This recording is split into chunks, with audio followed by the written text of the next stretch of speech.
नमस्ते। सर्वप्रथम सबैलाई स्वागत छ आजको यस लेक्स टकमा। लेक्सपर्टिजको लेक्सपर्टिजको पहलमा कानुनी छलफल र अन्तर्क्रिया मार्फत कानुनी सचेतना अभिवृद्धि गर्ने अभिप्रायले चाहिँ हामीले लेक्स टक अर्थात् कानुनी कुराहरू चाहिँ आयोजना गर्दै गरिरहेका छौँ।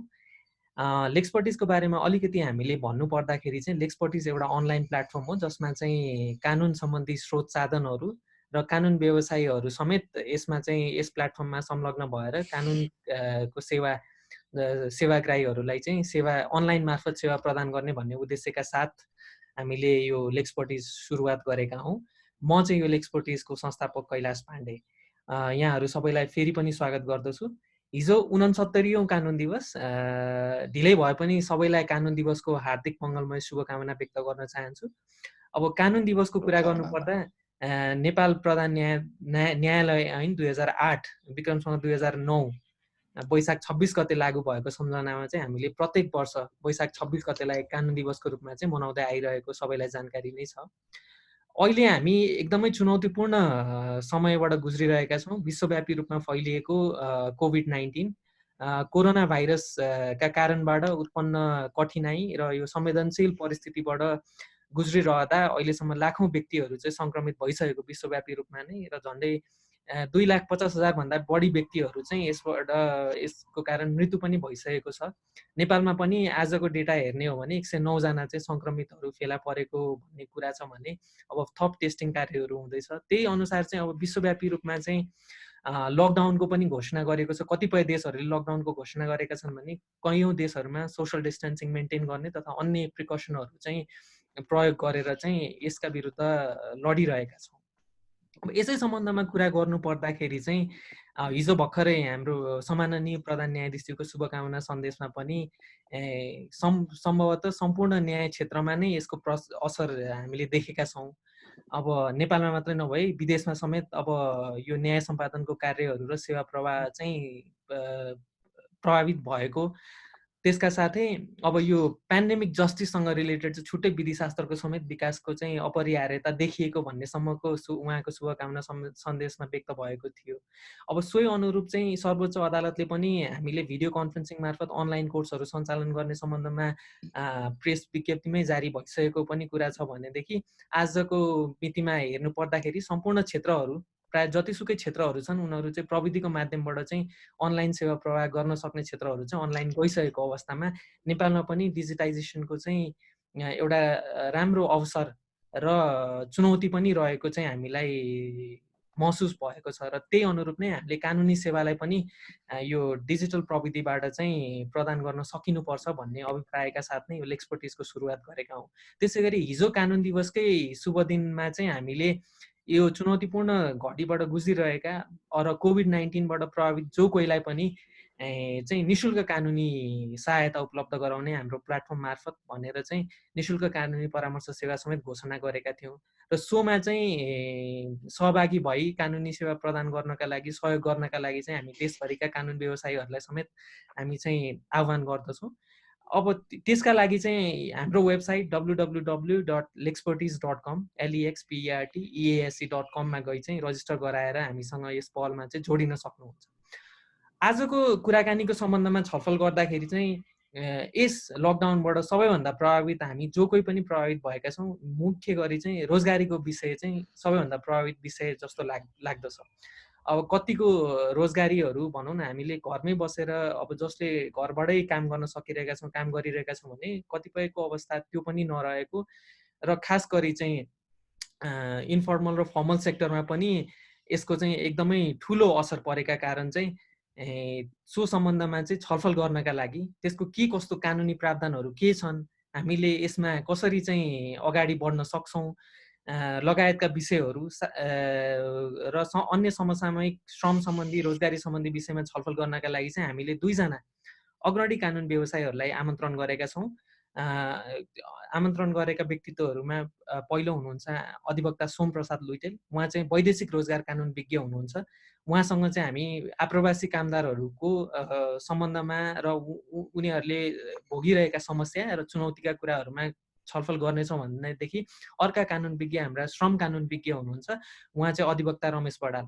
दुवैजनालाई म यस आजको छलफल कार्यक्रममा स्वागत गर्दछु। धन्यवाद कैलाश। हजुर, अब विषयवस्तुतर्फ नै लागौँ होला। म सोमजीबाट चाहिँ सानो कुरा सुरु गरिहालेँ। उहाँले चाहिँ अब आप्रवासी कामदारका सम्बन्धमा चाहिँ लामो समयदेखि काम गरिरहनु भएको, विगत 15 वर्षदेखि चाहिँ यसै क्षेत्रमा काम गर्नुभएको, साथै अब पिपुल्स फोरम भन्ने संस्थामा आबद्ध रहेर चाहिँ आप्रवासी कामदारहरूलाई चाहिँ निःशुल्क कानुनी परामर्श समेत प्रदान गरिरहनु भएको हामीलाई सर्वविदितै छ। अब सोही सम्बन्धमा कुरा गर्दाखेरि चाहिँ अहिले हाम्रो आप्रवासी कामदारहरूको अवस्था के कस्तो रहेको छ त, के कस्तो समस्या भोगिरहेका छन्, सो सम्बन्धमा चाहिँ हजुरले प्रश्न पारिदिनुहुन्छ कि? कैलाशजी, प्रश्नको लागि धन्यवाद। अब अहिले कोरोना भाइरसले गर्दाखेरि विश्वव्यापी रूपमै असर गरेको छ, हामी सबैलाई थाहा छ नै छ, सबै क्षेत्र प्रभावित छ। तर अब हामी पनि प्रभावित छौँ, त्यसमध्ये पनि अब केही वर्गहरू चाहिँ अझै बढी प्रभावित हुनुहुन्छ। विशेष गरी वैदेशिक रोजगारमा काम गर्न जाने आप्रवासी कामदारहरू चाहिँ उहाँहरू आफ्नो घरभन्दा पनि टाढा रहनुभएको छ र विदेशमा रहनुभएको र अलिकति अब कामका अरू विभिन्न पक्षहरूमा पनि असर गरिरहेको हुनाले त्यो वर्ग चाहिँ अझ बढी जोखिममा रहेको वर्गको रूपमा हामीले लिन सक्छौँ। र अब हाम्रो अलिकति 3D जबमा जाने डिफिकल्ट, डेन्जरस र के अरे डटी जब भनिने जबहरूमा हाम्रा कामदारहरू अलिक अध्यक्ष जबहरूमा जाने भएको हुनाले हामी पहिलेदेखि पनि हाम्रा कामदारहरूको विभिन्न खालका समस्याहरू रहिरहेका थिए, जुन आजको हाम्रो खास छलफलको विषय होइन। तर अब त्यो पृष्ठभूमिमा भनौँ न अलिकति हाम्रा गन्तव्य देशहरूसँग हाम्रो कूटनीतिक सम्बन्ध पनि अलि हाम्रो पक्ष चाहिँ अलिक कमजोर हुने, हाम्रो के अरे डिप्लोमेटिक हैसियत पनि कमजोर हुने, हाम्रा कामदार पनि अध्यक्ष कामदार त्यहाँ जाने, अनि इम्प्लोयर र इम्प्लोइको रिलेसन पनि राम्रो नभइरहेको र कतिपय लले र हामीले गरिरहेका MOU बायोलेटरल एग्रिमेन्टहरूले पनि राम्ररी नेपाली कामदारहरूलाई संरक्षण गर्न नसकिरहेको र हाम्रो डिप्लोमेटिक मिसनहरूको साधन स्रोत क्षमताहरू पनि कम भइरहेको त्यो पृष्ठभूमि चाहिँ कोरोना भाइरसले आक्रमण गर्नुभन्दा अगाडि नै विद्यमान थियो। त्यसमा अब अहिले आएर के थपियो त भन्दाखेरि एउटा चाहिँ स्वास्थ्यको विषय थप्यो। कोरोनाको कारणले नेपाली कामदारहरू पनि संक्रमित हुनुभयो र उहाँहरूको स्वास्थ्य उपचारको विषय भयो। दुईटा कुरा चाहिँ तपाईँको फोरम मार्फत म के पनि राम्रो कुरा पनि सेयर गर्न चाहन्छु भने यो महामारीको बेलामा दुईटा विषयमा चाहिँ गन्तव्य राष्ट्रहरूले पनि अलिकति राम्रो नीति ल्याए। त्यो भनेको कोरोनाको उपचार गर्ने कुरामा चाहिँ हामी भेदभाव गर्ने छैनौँ भन्ने एउटा त्यो घोषणा भयो भने, अर्को चाहिँ अलिकति इमिग्रेसन पोलिसीहरूलाई पनि अलिकति खुकुलो बनाउने भन्ने जस्तो कुराहरू भयो। त्यो सरकारी तवरबाट त्यस्तो भए पनि कतिपय केसहरू चाहिँ अब कोरोनाको ट्रिटमेन्टमा समान उपचारको अवस्था नभएको र जुन सोसल डिस्टेन्सिङको कुरा छ अब अथवा भनौँ न सामाजिक दूरी कायम गर्ने कुराहरू छ, त्यो कुरामा चाहिँ अलिकति पहिलेदेखि लिभिङ कन्डिसन कस्तो थियो त आप्रवासीहरूको भन्ने कुरा म्याटर भएर अब अहिले स्टेटले डिस्क्रिमिनेसन गरौँ भनेर भन्दा पनि हाम्रा कामदारहरू बस्ने लिभिङ कन्डिसन चाहिँ धेरै क्राउडेड हुने, पहिलेदेखि नै अनहेल्दी अनहाइजिन हुने, त्यो आदि कारणले गर्दाखेरि अहिले कोरोनाको लागि जसरी डिस्टेन्सहरू कायम गरेर बस्नुपर्ने थियो त्यस्तो हुन नसकेको र सरकारले भेदभाव रहित ढङ्गले हामी स्वास्थ्य उपचार दिलाउँछौँ भने पनि त्यसमा पहुँचको अभाव भएको जस्ता समस्याहरू चाहिँ स्वास्थ्य सम्बन्धी समस्याहरू देखेका छन् भनेदेखि अरू चाहिँ अब यो कोरोना भाइरसको कारणले गर्दाखेरि कतिपय व्यक्तिहरूले रोजगारी गुमाउने, अब कति ठुलो सङ्ख्यामा चाहिँ योभन्दा अगाडिदेखि नै हाम्रा कामदारहरू त्यहाँ अलेखबद्ध हैसियतमा अनडकुमेन्टेड अथवा इरिगुलर हैसियतमा बसिरहेका कामदारहरूलाई अब कति देशले चाहिँ जाऊ, जस्तै कुवेतले जाऊ भन्ने, मलेसियाले पनि खोलो र अरू खाडी राष्ट्रका मुलुकहरूले पनि अब तिमीहरू जाऊ भन्ने अभियान गर्न लागिरहेका छन्। त्यो खालको समस्या र कति काम पाइरहेको घरको पनि काममा कटौती भयो, बिदामा कटौती भयो र त्यसै गरी अब भिसा सकियो, अब अध्यावरण को हिसाबले पनि समस्यामा पर्ने स्थितिहरू भएर त्यस्ता कामदारहरू खाना बस्न पनि ठाउँ पनि नपाउने, अब जसको जागिर टुटेको छ त्यो व्यक्तिहरू चाहिँ अब कम्पनीको रेसिडेन्समा पनि बस्न नपाउने, त्यस्तो हुँदै कस्तो भन्दाखेरि कतिपय एउटा समूह चाहिँ खाने बस्ने आधारभूत कुरा वञ्चित भएर अलपत्र हुने स्थितिमा रह्यो। त्यो भएको हुनाले समग्रमा हेर्दाखेरि चाहिँ अब सबै कामदारलाई नै जो अहिले काममा हुनुहुन्छ उहाँहरूलाई पनि अब रोजगारीमा ठुलो अब आइएलओको रिपोर्टहरूले ठुलो सङ्ख्यामा चाहिँ रोजगारीमा कटौती हुँदैछ भनेको हुनाले भोलि उहाँहरूलाई पनि असर पर्न सक्ने स्थिति त छँदैछ। तर अहिले तत्कालै चाहिँ के एउटा वर्गलाई चाहिँ विशेष गरी अनडकुमेन्टेड हैसियतमा रहिरहेका र अहिले जागिर टुटेका कामदारहरूलाई चाहिँ सबैभन्दा बढी असर परेको देखिन्छ। हजुर। अब यसमा नै म चाहिँ रमेशजीलाई पनि आफ्नो के कस्तो अब्जर्भेसन छ त यो विषयमा, आन्तरिक रोजगार सम्बन्धमा र अझै गरी आप्रवासीका सम्बन्धमा भन्ने कुरामा नि अलिकति आफ्नो कुराहरू राखिदिनलाई अनुरोध गर्दछु। हस्, धन्यवाद कैलाशी। सबभन्दा पहिले यो म आप्रवासी कामदारकै सन्दर्भमा अलिकति थोरै सोमजीले जुन अघि नै भन्नुभयो त्यसमा सब जे भइरहेको छ त्यो उहाँले अलिकति उजागर गरिसक्नु भएको छ। मैले यसमा दुईटा चिज मात्रै थप्न खोजेको। एउटा अब माइग्रेन्ट वर्कर्सहरूको सन्दर्भमा हामीले जति ठाउँमा कुरा गरिरहेका छौँ त्यो कुराबाट हामीले एउटा इमेजिन के गर्न सक्छौँ भने त्यहाँ काम गरिराख्नुभएका सबैका सबै समस्यामा पुगिसक्नु भएको अवस्था होइन, सबैका सबै फर्किने अवस्थामा पुगेको अवस्था होइन।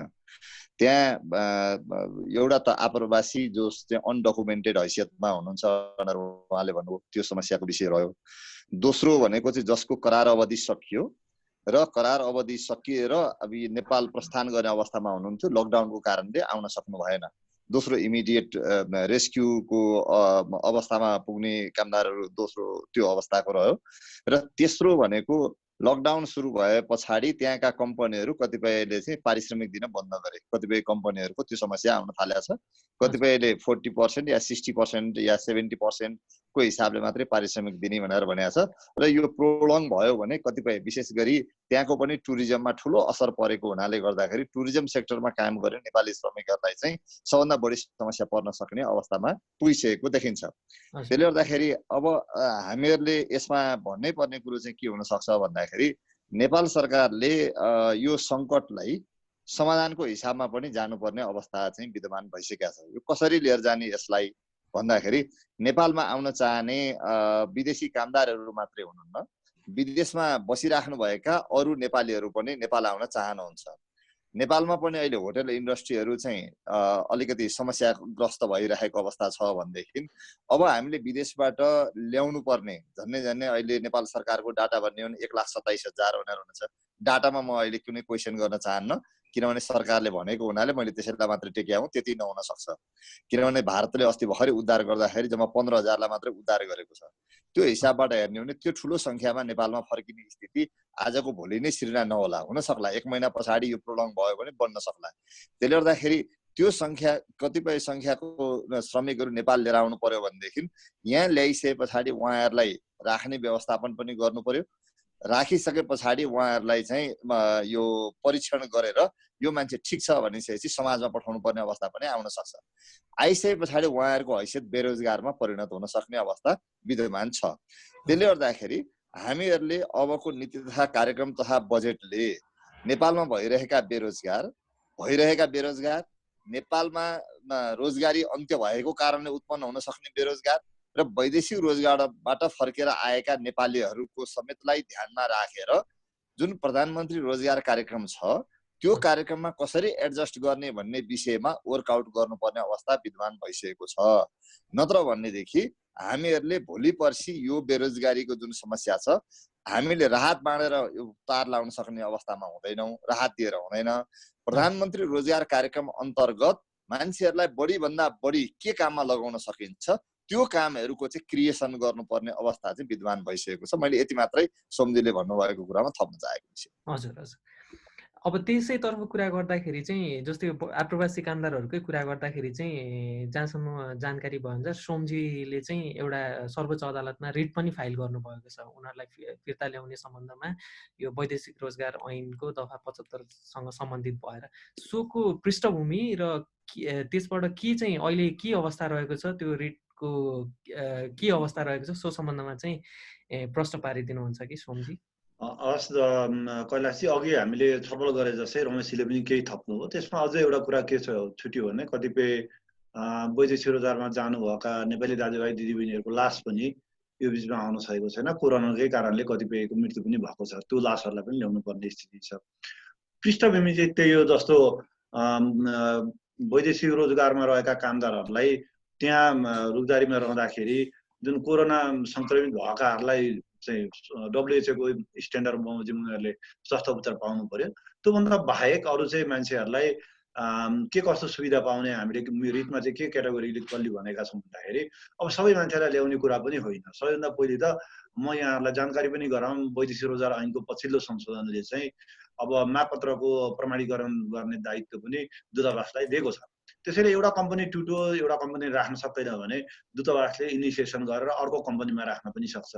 त्यो सबै उपायहरू पनि हेरौँ, त्यो उपाय गरेर त्यही जागिर दिलाउन सकिन्छ भने एउटा अप्सन त्यो पनि हेरौँ भन्ने कुरा हो। र सँगसँगै के भन्दाखेरि कतिपय अब कामदारहरूलाई खालि नेपाल ल्याउने मात्रै कुरा छैन। अब अहिलेसम्मको स्टडीबाट धेरै व्यवस्थित स्टडी भएको छैन, तर केही स्टडीबाट के देखिन्छ भने मान्छेहरूले फेब्रुअरीदेखि हाम्रा कामदारहरूले फेब्रुअरीदेखि नै नेपालका मात्रै होइन आप्रवासी कामदारहरूले फेब्रुअरीदेखि नै कतिपय देशमा तलब पाएका छैनन्। अब सरकारले तलब दिने भनेको छ तर कम्पनीहरूले तलब दिइराखेको छैन। त्यो भएको हुनाले अब उनीहरूले पाउने ड्यू एमाउन्टको कुरा पनि हुन्छ। त्यो ड्यू एमाउन्टको कुरा पनि सरकारले त्यहीको दूतावासले हेरिदिनुपर्छ। उनीहरूले पाउने तलब सेवा सुविधाको कुरा पनि हेर्नुपर्छ। अब त्यति गरिसके पछाडि उनीहरूलाई त्यही एडजस्ट गराउन खोजियो। त्यो चाहिँ अलिक वैधानिक हिसाबले बसेका डकुमेन्टेड वर्करहरूको हकमा त्यही अरू काम पनि दिलाउन खोजियो। त्यो काम उही दिलाउन सक्यो भने त्यही गरौँ, सबैलाई ल्याउनु पनि पर्दैन र सबै आउनु पनि हुँदैन अहिले। र हामीले नेपाली कामदारलाई सम्झाइ बुझाइ पनि गर्नुपर्छ, किनभने हाम्रो राज्यले अहिले ठेक्न पनि सक्दैन। हुन त अहिले नेपाली दाजुभाइ दिदीबहिनीहरूलाई नेपाल आउन, नेपाललाई सम्झिन मन लागेको होला, उहाँहरू परिवारबाट देशैबाट टाढा हुनुहुन्छ। तर हामीले के गर्नु पर्यो भने कामदारलाई दुई तीन भागमा विभाजन गर्नु पर्यो। एउटा इमिडिएट रेस्क्यु गर्नुपर्ने जुन अनडकुमेन्टेड कामदारहरू हुनुहुन्छ जसको जागिरहरू टुटेको छ, अनि कतिपय त्यस्ता मध्येमा पनि अब वृद्धहरू हुनुहुन्छ होला, अथवा सुत्केरी महिलाहरू हुनुहुन्छ होला, सानसानो बच्चाहरू हुनुहुन्छ होला, अथवा कतिको घरमा बुवा आमाहरू मरेर काजक्रिया गर्ने हैसियतमा पुग्नु भएको हुनुहुन्छ होला। त्यसलाई ए वर्गमा अथवा क वर्गमा विभाजन गरेर उनीहरूलाई पहिले रेस्क्यु गर्ने र अरू जसलाई अहिले तत्कालमा समस्या भइरहेको छैन उहाँहरूलाई काउन्सिलिङ गर्ने अथवा अरू खालका सहयोगहरू जुटाउनुपर्छ। अब जहाँसम्म तपाईँले भन्नुभएको रिटमा चाहिँ के कुरा उठाइएको थियो भन्दाखेरि ब्याकग्राउन्ड चाहिँ यही ब्याकग्राउन्डमा हामीले के उठायौँ भन्दाखेरि एउटा चाहिँ वैदेशिक रोजगारका कामदारहरूलाई जे त्यहाँ समस्या पर्छ, अघि मैले उल्लेख गरेको चाहिँ त्यहाँ रोजगारी खुस्किन सक्छ, वैकल्पिक रोजगारीको कुरा हुन सक्छ, तलब भत्ता नपाउन सक्छ, WHO को मापदण्ड बमोजिम स्वास्थ्य उपचार नपाउन सक्छ, हो त्यो अवस्थालाई सम्बोधन गरौँ भनेर हामीले एउटा त्यो मागेका छौँ है। अर्को चाहिँ के भन्दाखेरि जो कामदारले अब त्यति गर्दाखेरि पनि त्यहाँ वैकल्पिक उपचार पनि हुन सकेन, खाना बस्ने समस्या भयो, अब अलपत्र हैसियतमा परेको कामदारहरूलाई चाहिँ रेस्क्यु गर र रिपार्टिसन गर, नेपाल फर्काएर ल्याऊ भन्ने चाहिँ हाम्रो अर्को माग रहेको छ, रिट निवेदनमा हामीले उठाएका छौँ। त्यस्तै गरेर के भन्दाखेरि त्योभन्दा अगाडि के गर्नु पर्यो भने अहिले अघि मैले भने जस्तै तीनटा क्याटेगोरी भनेकोमा चाहिँ स्टडी गर्नु पर्यो कि कति कामदारहरू हुनुहुन्छ सम्बन्धित देशमा भएका कामदारमध्ये कतिलाई अहिले तत्कालै समस्या परेको छैन, अघि हामीले चर्चा गरेको भन्थ्यौँ कतिलाई तत्काल समस्या परेर नेपाल ल्याउनु पर्ने छ, त्यो स्टडी पनि सरकारले गर्नु पर्यो र उनीहरूलाई नेपाल ल्याउनु पर्यो। नेपाल ल्याइसकेपछि उनीहरूलाई चाहिँ क्षतिपूर्ति सहित सम्बन्धित स्थानीय पालिका मार्फत पुनर्एकीकरण कार्यक्रम चाहिँ सञ्चालन गर्नु पर्यो। अब यो हाम्रो वैदेशिक रोजगार ऐनको दफा 75ले चाहिँ महामारीको बेला महामारी पर्यो भने कामदारहरूलाई फिर्ता ल्याउनुपर्छ भन्ने व्यवस्था गरेको छ भने संविधानको धारा 16मा पनि घुमफिरको स्वतन्त्रता छ, जानै पनि स्वतन्त्रता छ, त्यसको अर्थ फर्केर आउने पनि स्वतन्त्रता यसभित्र चाहिँ समावेश भएको मानिन्छ। त्यसो भएको हुनाले दफा 75ले जुन अब्लिगेसन सरकारलाई दिइरहेको छ त्यो अब्लिगेसन पुरा गरेर अब सबैलाई होइन, विशेष गरी समस्यामा परेकालाई ल्याउनुपर्छ भन्ने चाहिँ एउटा कुरा थियो भनेदेखि सँगसँगै उनीहरूलाई अब सबको कुराहरू छ। अर्को कुरा के भन्दाखेरि अब सरकारले मात्रै यो सबै समस्या चाहिँ अहिले समाधान पनि गर्न सक्दैन होला। त्यो भएको हुनाले अब भोलि रोजगारीमा कस्तो असर पर्छ, कसरी अब भोलि अझै धेरै ठुलो असर पर्ने स्थिति छ, यो रोग अझै बढेर गयो भने अझै लाखौँको सङ्ख्यामा नेपालीहरू फर्केर आउने स्थिति भयो भनेदेखि हाम्रो अर्थतन्त्रमा कस्तो असर पर्छ र त्यसलाई कोप गर्नको लागि के कस्तो स्ट्रेटेजी बनाउनुपर्छ भन्ने कुरामा पनि एउटा सर्वपक्षीय सरकार, मानव अधिकार आयोग, गैर सरकारी क्षेत्र, ट्रेड युनियन लगायतको सबै बसेर एउटा कार्यदल बनाऊ र त्योबाट चाहिँ एउटा रणनीति पनि बनाऊ भन्ने पनि हामीले माग गरेका छौँ। र इमिडिएट चाहिँ सरकारले के गर्नु पर्यो भने यो कोरोना रोगको कारणले स्वदेश फिर्ता गर्नुपर्ने व्यक्तिहरूलाई आवश्यक सहयोग उपलब्ध गराउन, उनीहरूको रेस्क्यु गर्न, रिहेबिलिटेसन र रिइन्टिग्रेसनको कार्यक्रमहरू सञ्चालन गर्नको लागि चाहिँ अहिले भइरहेको युनिट अथवा एउटा युनिट खडा गरेर, जो अब अहिले भइरहेकोलाई तिमी डेडिकेटेड युनिट हो भने पनि हुन्छ, त्यो गरेर एउटा 24 घण्टा सञ्चालन हुने हटलाइन सेवा पनि गर्नुपर्छ र त्यो सबै गरेर चाहिँ नेपाली कामदारलाई फिर्ता ल्याउनुपर्छ भन्ने हाम्रो मुख्य माग हो। त्यो भएको हुनाले संक्षेपमा भन्नुपर्दाखेरि वैदेशिक रोजगारमा रहेका कामदारहरूको त्यही व्यवस्थापन र समस्यामा परेका कामदारहरूको रेस्क्यु, रिप्याट्रिएसन र समाजमा रिइन्टिग्रेसन। रिइन्टिग्रेसनमा पनि हाम्रो स्थानीय सरकार सञ्चालन सम्बन्धी ऐनको दफा 11मा यो गाउँपालिका र नगरपालिकालाई चाहिँ रिइन्टिग्रेसनको जिम्मेवारी छ। यहाँहरू सबैलाई थाहा छ, त्यहाँ बजेट पनि छ र कानुनी हिसाबले म्यान्डेट पनि छ। त्यसैले यो बेला चाहिँ के हो भन्दाखेरि यसलाई मौकाको रूपमा पनि हामीले भोलि प्रयोग गर्न सक्छौँ। र अब नेपाल ल्याइसकेपछि अलिकति स्वास्थ्य सम्बन्धी अरू जुन मापदण्डहरू छन् ती मापदण्डहरूको पालना गर्ने, उनीहरूलाई क्वारेन्टाइनमा राख्ने र क्वारेन्टाइनको अवधि सकिएपछि प्रदेश सरकार र स्थानीय सरकारको पहल गर्दैमा। अब त्यो धेरै अप्ठ्यारो कुरा पनि छैन, यहाँ अप्ठ्यारै कुरा छ भन्ने हिसाबले पनि चित्रण भएको देखिन्छ। सरकारले अलिकति हात नहालेर राखेको पनि देखिन्छ। तर के भन्दा धेरै अप्ठ्यारो कुरा पनि छैन। हामीले क्याटेगोरी छुट्याएर वास्तवमै अप्ठ्यारोमा परेको कामदारहरू यहाँ ल्याउने, यहाँ ल्याएर क्वारेन्टाइनमा राख्ने, त्यो क्वारेन्टाइनको अहिलेदेखि तयारी गर्नु पर्यो। अनि त्यहाँ पछाडि उहाँहरूको लगत सङ्कलन गरेर को व्यक्तिहरू कुन प्रदेशमा हुनुहुन्छ, कुन पालिकामा हुनुहुन्छ, त्यो हिसाबले उहाँहरूलाई पठाउने र त्यहीँका गाउँपालिका नगरपालिकामा चाहिँ उहाँहरूलाई पुनर्एकीकरणको कार्यक्रम सञ्चालन गर्नुपर्छ। र यिनै विषयमा चाहिँ यिनै विषय समावेश भएको रिटमा चाहिँ वैशाख 4 गते चाहिँ अन्तरिम आदेश जारी भएको छ। 3टा कुरामा, एउटा चाहिँ WHO को मापदण्ड बनाउने स्वास्थ्य उपचार दिलाउन पहल गर्नु भन्ने, दोस्रो चाहिँ त्यहाँ रहेका कामदारहरूको स्ट्याटसको बारेमा एउटा स्टडी गर्ने, प्रतिवेदन तयार गर्ने भन्ने, र अर्को चाहिँ अप्ठ्यारोमा परेका कामदारहरूलाई नेपालमा रहेका नागरिकको स्वास्थ्यको अवस्थालाई समेत विचार गर्दै उहाँहरूलाई ल्याउने भन्ने 3टा विषयमा चाहिँ अन्तरिम आदेश जारी भएको छ। त्यो पछाडि पनि वैशाख 11 गते पेशी थियो। त्यो पेशीमा चाहिँ अन्तरिम आदेशको कार्यान्वयन गर्नको निम्ति नेपाल सरकारले के गर्यो त, अहिलेसम्म के प्रगति भयो, त्यसको प्रगति प्रतिवेदन पेश गर्नु भनेर सर्वोच्च अदालतले फेरि अर्को पत्र पठाएको छ र सरकारका निकायहरूलाई। त्यसको जवाफ अहिलेसम्म आइसकेको छैन र जवाफ आउने क्रममा छ। हजुर, अब यसमा चाहिँ अहिले मैले कुरा जोडिहाल्न चाहेँ। जस्तै अहिले भर्खरै हामीले भनौँ न पत्र पत्रिकामा पढे अनुसार चाहिँ झन्डै 2500 जना व्यक्तिहरू चाहिँ भारतबाट आउने व्यक्तिहरू चाहिँ 10 गजा क्षेत्रमा रहेको, उताको पुलिसले चाहिँ जाऊ भन्छ तर नेपाल प्रहरीले चाहिँ उनीहरूलाई आउन नदिरहेको अवस्था छ। के त्यो अवस्थालाई पनि यो कुराहरूले कभर गर्छ? कभर गर्छ। कामदारको हकमा अब यस्तो छ, त्योभन्दा अगाडि यहाँ 10-11वटा जति रिटहरू सर्वोच्च अदालतमा परे कोभिडसँग सम्बन्धित रिटहरू, अगाडि पनि सर्वोच्च अदालतले अन्तरिम आदेश मार्फतै केही आंशिक रूपमा बोलेकै थियो।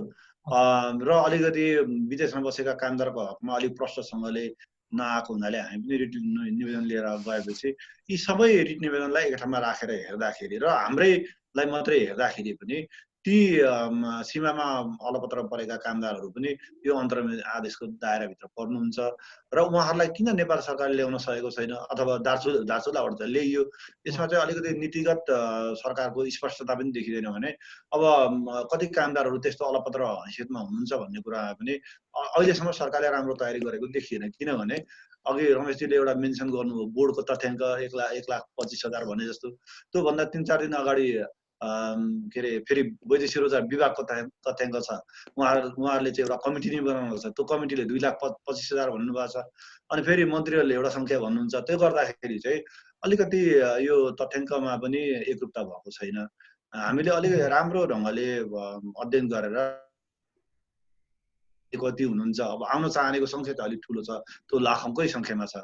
तर अहिले इमिडिएट हेर्दाखेरि चाहिँ पहिलेदेखि अनडकुमेन्टेड हैसियतमा बसिरहनु भएकोहरू, अहिले जागिर टुटेकोहरू र अलपत्र परेको कामदारहरूको सङ्ख्या कति छ त्यो कुरा छुट्याएर उहाँहरूलाई प्राथमिकता दिएर रेस्क्यु र रिपार्टिसन गर्ने काम गर्नुपर्छ। र त्यसको निम्ति नेपाल सरकारले अब यहाँ क्वारेन्टाइनहरू बनाउने र अरू स्वास्थ्य सम्बन्धी उपकरणहरू र जनशक्ति तयार गर्नको लागि ढिलो हो।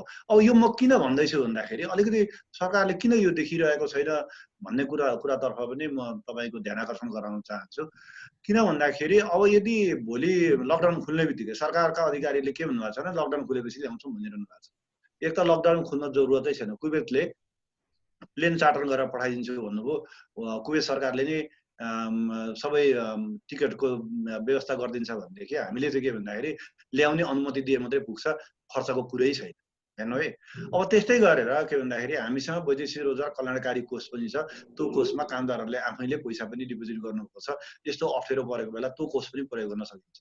अब हामीलाई यस्तो अप्ठ्यारो पर्यो भनेर हामीले नेपाल सरकारले अलिकति राम्रो प्लान बनाएर अरू यहाँ हामीलाई सहयोग गरिरहेका विभिन्न राष्ट्रहरू जातीय निकायसँग भनौँ भने त्यो हिसाबले पनि सहयोगहरू जुट्न सक्छ। त्यो भएको हुनाले अलिकति कोषकै कुरा मात्रै चाहिँ होइन, तर नेपाल सरकारले अलिकति पहल कदमी गर्नु पर्यो। र भोलि हामीले एक दिन लकडाउनलाई पर्ख्यौँ भने चाहिँ के हुन्छ भने के अरे लकडाउन खुल्ने कुरालाई पर्ख्यौँ भने खुल्दै पनि छ। जस्तै अब मलेसियालाई पनि खुल्न लागेको छ। लकडाउन खुलिसकेपछि त मान्छेहरू आफै पनि टिकट काटेर आउलान्, त्यो कुरालाई त हामी रोक्न सक्दैनौँ। अहिले त उहाँहरूलाई ल्याउने लकडाउन छ, बन्द अवस्थामा केही सङ्ख्यालाई ल्याउँ भन्ने कुरामा पो यो छलफल भइरहेको। तर भोलि आउन चाहने जो आफ्नै टिकट काटेर अथवा कम्पनीले टिकट दिएर त्यो टिकट लिएर त्यो इन्टरटेनमेन्ट गरेर चाहिँ मान्छे आयो भनेदेखि त्यसलाई त रोक्न सकिँदैन। त्यो सङ्ख्या चाहिँ भोलि ठुलो हुनेछ। अनि त्यति बेला चाहिँ कसको हामीले लगत राख्ने, कसलाई क्वारेन्टाइनमा पठाउने, कसले के गर्ने, त्यो चाहिँ भद्रगोलको अवस्था सिर्जना हुन्छ। त्यो भएको हुनाले बरु अहिले हामीले सानो सङ्ख्या बढी अप्ठ्यारोमा परेकोलाई चाहिँ ल्याउँदै गर्ने र उनीहरूलाई क्वारेन्टाइनको व्यवस्था पनि गर्ने र अलिक काउन्सिलिङ को हिसाबले पनि अरू कामदारहरूलाई तपाईँ पर्खिदिनुहोस्, हामी तपाईँहरूकै साथीहरूलाई अलिक बढी अप्ठ्यारोमा परेकोलाई ल्याउँछौँ भन्दै गऱ्यो भने चाहिँ हुन्छ। त्योसँग चाहिँ अलिकति म अब हामी कानुनका विद्यार्थीहरूको हिसाबले हेर्दाखेरि चाहिँ राइट इक्वालिटी जुन संविधानले ग्यारेन्टी गरेको छ त्यसलाई पनि हेर्दाखेरि चाहिँ अब हामीले चाइनाबाट सरकारकै खर्चमा पनि विद्यार्थीहरूलाई उद्धार गरेर ल्यायौँ होइन। लकडाउनको चाइनामा योभन्दा कडा लकडाउन थियो। अब हामी यहाँबाट कोरियामा कामदारलाई पठाउँदा पनि हुने, कतिपय देशका कामदार अथवा नागरिकहरू पनि चार्टर गरेर उहाँहरू गइरहनु भएको छ। अब युएनमा कार्यरत कर्मचारीहरूलाई ल्याउनको लागि चाहिँ सरकार निर्णय गर्न पर्खेर पनि बसेको छ, प्राविधिक हिसाबले रोकिएको छ। भनेदेखि अब त्यो खाडी र मलेसियामा रहनुभएका दाजुभाइ दिदीबहिनीहरू जसको पछाडि बोलिदिने कोही छैन, जो गरिब हुनुहुन्छ अथवा सङ्गठित पनि हुनुहुन्न, उहाँहरूको कुरा नसुनिदिए जस्तो भयो कि राइट इक्वालिटीको हिसाबले पनि यो मिल्दैन। त्यसो भएको हुनाले हामीले सबैलाई ल्याउँ भनेको होइन, त्यो प्र्याक्टिकल कुरा पनि हुँदैन।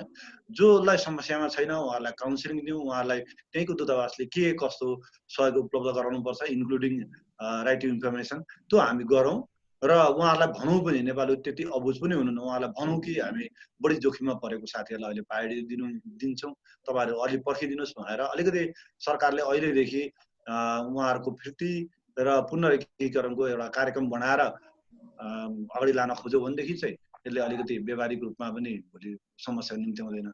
तर हामी लकडाउन खुलोस् अथवा सबै कुरा नर्मल होस् अनि हामी ल्याउँछौँ भनौँ भने चाहिँ त्यति बेला चाहिँ हामीले सम्हाल्न नसक्ने स्थिति हुन्छ होला। र अब अलिकति उहाँहरूलाई रोजगारीसँग जोड्ने कुरामा चाहिँ के भन्दाखेरि म अर्को पक्ष पनि के ध्यान आकर्षण गराउन चाहन्छु भने यसका विभिन्न आयामहरू छन्। एउटा डाइरेक्ट देखिने चाहिँ अहिले उहाँहरूको रोजगारी गुम्छ, तर अब अलिक इन्डाइरेक्ट रूपमा हेर्दाखेरि त उहाँहरू धेरै चर्को ब्याज लिएर वैदेशिक रोजगार जानुभएको छ। त्यो ऋणको अवस्था के हुन्छ? अब यहाँ रोजगारी प्रधानमन्त्री रोजगार कार्यक्रमले अफर गरेको रोजगारीको सङ्ख्या सानो छ।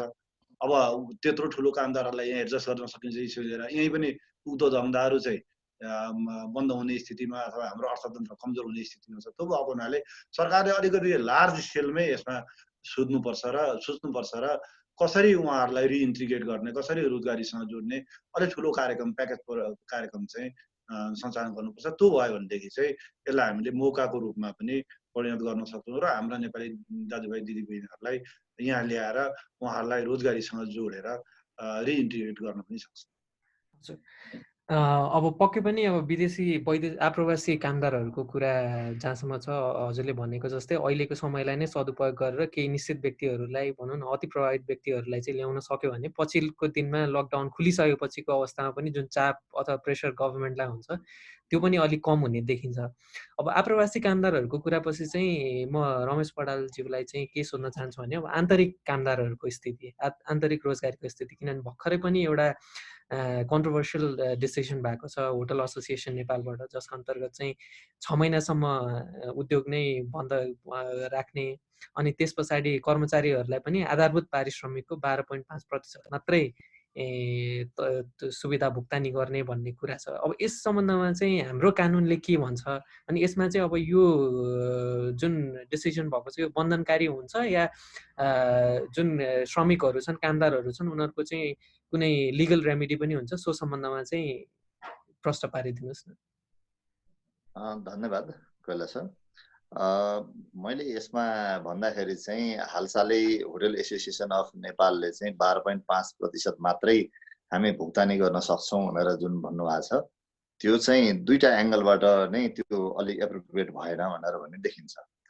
एउटा उहाँहरूले गरिराख्नु भएको तर्क के छ भन्दाखेरि हामी कि 12.5% दिन्छौँ कि चाहिँ कटौती स्वीकार्नुहोस् भनेर भनिराख्नु भएको छ। अब मैले यो दुईटालाई व्यवहारिक र लिगल एङ्गल दुईटै सन्दर्भमा चाहिँ मैले स्पष्ट गर्न चाहन्छु। पहिलो कुरो व्यवहारिक हिसाबबाट भन्ने हो भन्दाखेरि अहिले पेन्डेमिकबाट समस्यामा व्यवसायी मात्रै परेको होइन, सबै श्रमिकहरू पनि समस्यामा परेको हो।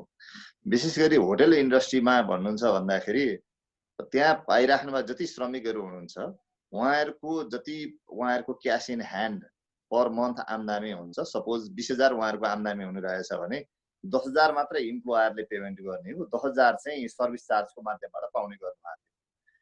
अब पेन्डेमिक सुरु भयो या त्योभन्दा अगाडि सुरु भइसके पछाडि होटल इन्डस्ट्री अलिकति कमजोर अवस्थामा गए पछाडि, ग्राहक नआइसके पछाडि, कस्टमर नआइसके पछाडि स्वाभाविक रूपमा सर्भिस चार्ज त आउने कुरो भएन। भनेपछि होटल सेक्टरको त श्रमिकहरूको आधा तलब त त्यसै घटिसकेका थियो।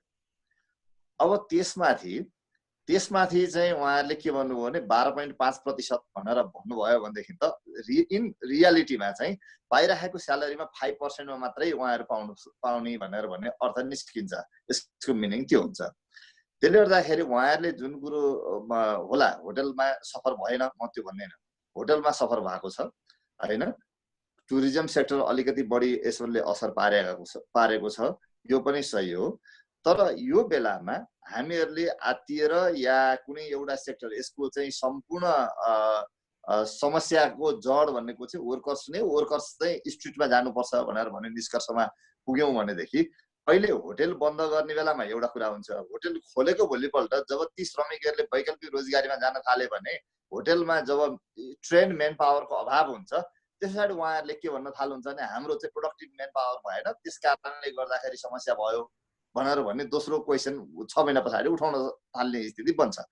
त्यसले गर्दाखेरि जब यो अवस्था आइरहेको छ भने पहिलो या दोस्रो महिनामा हाम्रा होटलहरू त्यति साह्रै कमजोर छैनन्, किनभने होटलको प्रोफिटेबिलिटी हेर्नुहुन्छ भने लास्ट इयरको नट ब्याड, त्यस्तो खतम अवस्थाको होइन।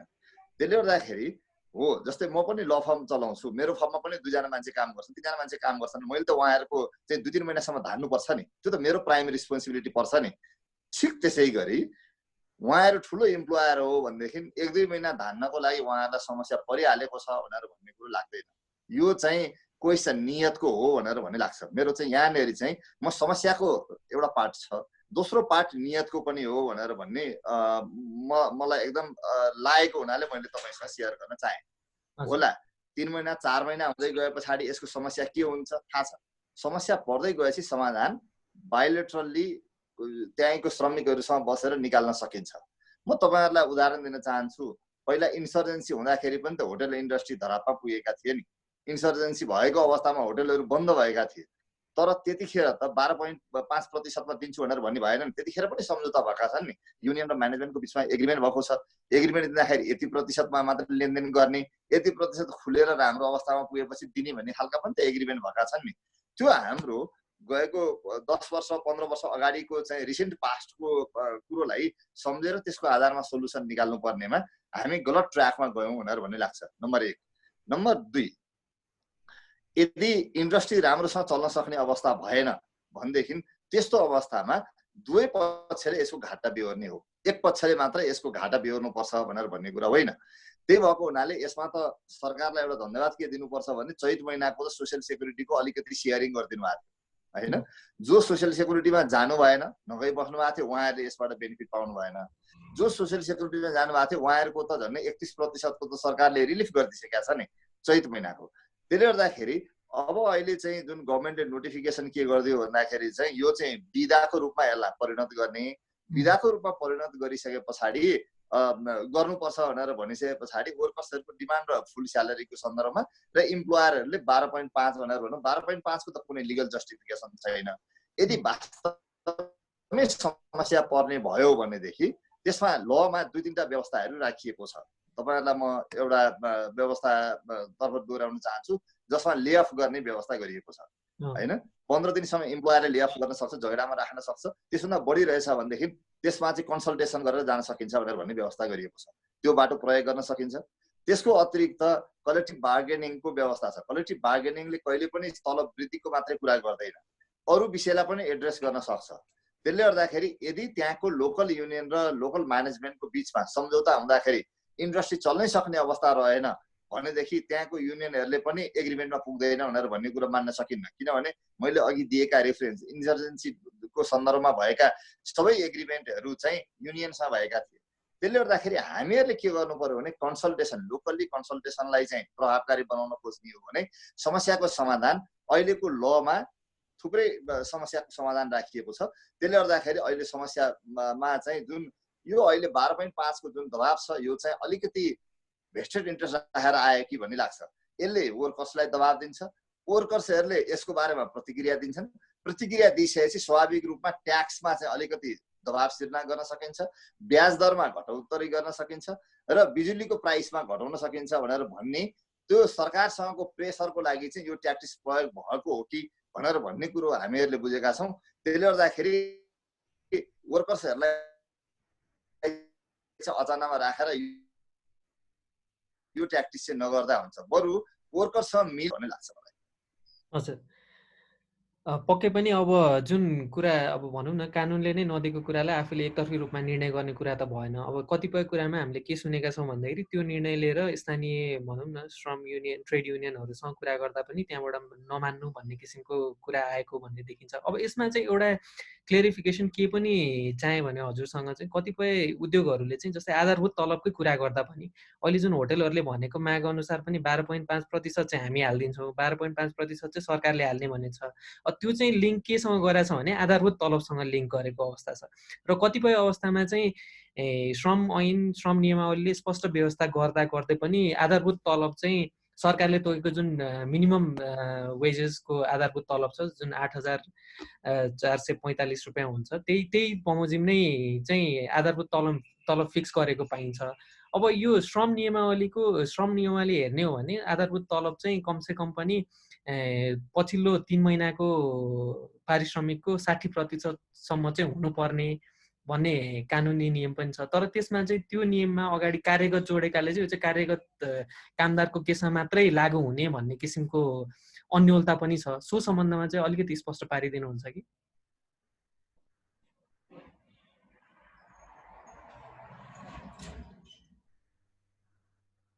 नियमावलीको नियम 77 को व्यवस्था भनेको जसको बेसिक स्यालेरी फिक्स भएन, फिक्स नभएका व्यक्तिहरूको चाहिँ 60-40 को कुरो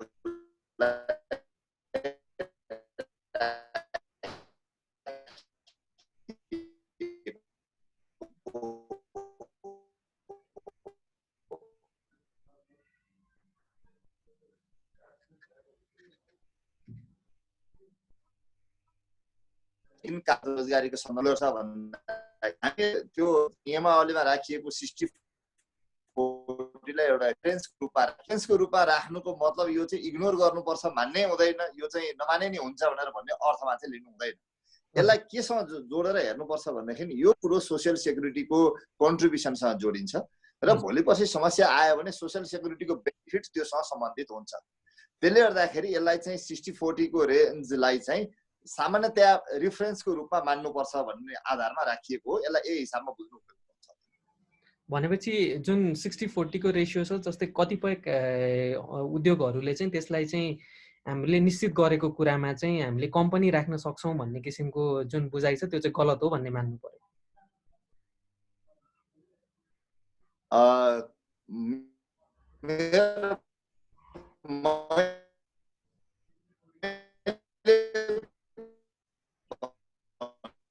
पर्यो भनेदेखि साँच्चै हुँदैन। त्यही भएर मैले रिफरेन्स भनेर भन्ने शब्द प्रयोग गरेँ। यसलाई रिफरेन्सको रूपमा राखेको छ। त्यो चाहिँ अब यो त कामदारहरूको तर्फबाट कुरा भयो। अब जस्तै कतिपय उद्योग धन्दाहरू चाहिँ उनीहरू बन्द हुने नै अवस्थामा पनि हुन सक्लान्, एकदम आर्थिक पारै परेका उद्योगहरू पनि छन्। अब उनीहरूलाई चाहिँ अगाडि कानुनी रूपमा आफ्ना कामदारहरूसँग चाहिँ जुन अघि हजुरले कलेक्टिभ बार्गेनिङ तथा सहमति गरेर अघि बढ्ने भन्ने कुराहरू छन्, त्यसमा चाहिँ कानुनले के कस्ता विकल्पहरू दिएका छन् त श्रम कानुन बमोजिम? यदि साँच्चै बन्द गर्नुपर्ने अवस्थामा भयो भने कटौतीको विकल्पमा जाने हो हैन, श्रम ऐनको दफा 145 को विकल्पमा प्रयोग गर्ने हो। तर मैले दफा 145 को विकल्पको प्रयोग चाहिँ आजका मितिमा अहिलेको सन्दर्भमा चाहिँ त्यति उपयुक्त हो भनेर भन्ने म देखिरहेको छैन। त्यसको कारण के छ भने 145 को प्रयोग गर्दाखेरि इम्प्लोयरले दुईवटा चिजको भुक्तानी गर्नै पर्छ। एउटा उपदान सञ्चय कोषको भुक्तानी गर्नुपर्छ, पहिला चाहिँ जतिखेर यो सामाजिक सुरक्षा कोष आएको थिएन त्यतिखेर उपदान र सञ्चय कोष दुवैको रकम चाहिँ इम्प्लोयरहरू आफैले राख्नुभएका धेरै कम्पनीहरू हुनुहुन्छ। अहिले जो समस्या पर्यो भनेर भनिराख्नु भएको छ, विशेष गरी होटलहरूकै सन्दर्भमा हेर्ने हो भने सञ्चय कोषको केही पैसा उहाँहरूले सञ्चय कोषमा पठाएको भए पनि धेरै जसो होटलहरूले चाहिँ आफैसँग राखिराख्नु भएको अवस्था छ। उपदानको पैसा उहाँहरू आफैसँग छ। अब त्यस पछाडि त्यसको अतिरिक्त अब कटौती गर्दाखेरिको क्षतिपूर्ति 1 वर्षको 1 महिनाको दरले दिनुपर्ने अवस्था आउँछ। यो हिसाबले उपदान र कटौतीको रकम भुक्तानी गर्नु पर्यो भने 1 वर्षको काम बापत 2 महिनाको दरले भुक्तानी गर्नुपर्ने हुन्छ। हामीले केही समय अगाडि हामीले यो युनियन र होटल म्यानेजमेन्टको बिचमा भएको छलफलको एउटा म प्रसङ्ग यहाँ तपाईसँग राख्न चाहन्छु। त्यसमा चाहिँ एउटा कुरो भएको रहेछ, होटल इन्डस्ट्रीमा कति जति वर्कर्स छन् त प्रत्यक्ष इम्प्लोइमेन्टमा भन्दा 2 लाख जति। उहाँहरूको एभरेज सर्भिस पिरियड कति छ त भनेर भन्दा 10 वर्ष। यदि 10 वर्ष सर्भिस पिरियडलाई तपाईले मान्नुभयो भनेदेखि 20 महिनाको भुक्तानी गर्नुपर्ने हुन्छ। 20 महिनाको भुक्तानी गर्न अहिले चाहिँ कुनै होटलहरू अर्थात् कुनै पनि इन्डस्ट्री 20 महिनाको भुक्तानी गर्न सक्षम अवस्थामा हुनुहुन्छ भने अनि 2 महिनाको भुक्तानी गर्न चाहिँ पैसा छैन भनेर भन्ने अनि 20 महिनाको भुक्तानी गर्न मसँग पैसा छ भनेर भन्यो भने यसले नियतमाथि क्वेसन सिर्जना गर्दो रहेछ। त्यसले गर्दाखेरि यो कटौती चाहिँ त्यति भाएबल अवस्थामा आजका मितिमा प्रयोग गर्नु यो व्यवहारिक हिसाबमा कानुनी हिसाबमा अर्थात् चाहिँ फाइनान्सियल हेल्थको हिसाबबाट पनि उपयुक्त रहेछ हैन। र दोस्रो कुरो भनेको चाहिँ पेन्डेमिकको अवस्थामा वर्कर्सलाई चाहिँ स्ट्रिटमा पुर्याउनु पनि उपयुक्त हुँदैन। त्यसले गर्दाखेरि यो विकल्प चाहिँ भाएबल विकल्प होइन।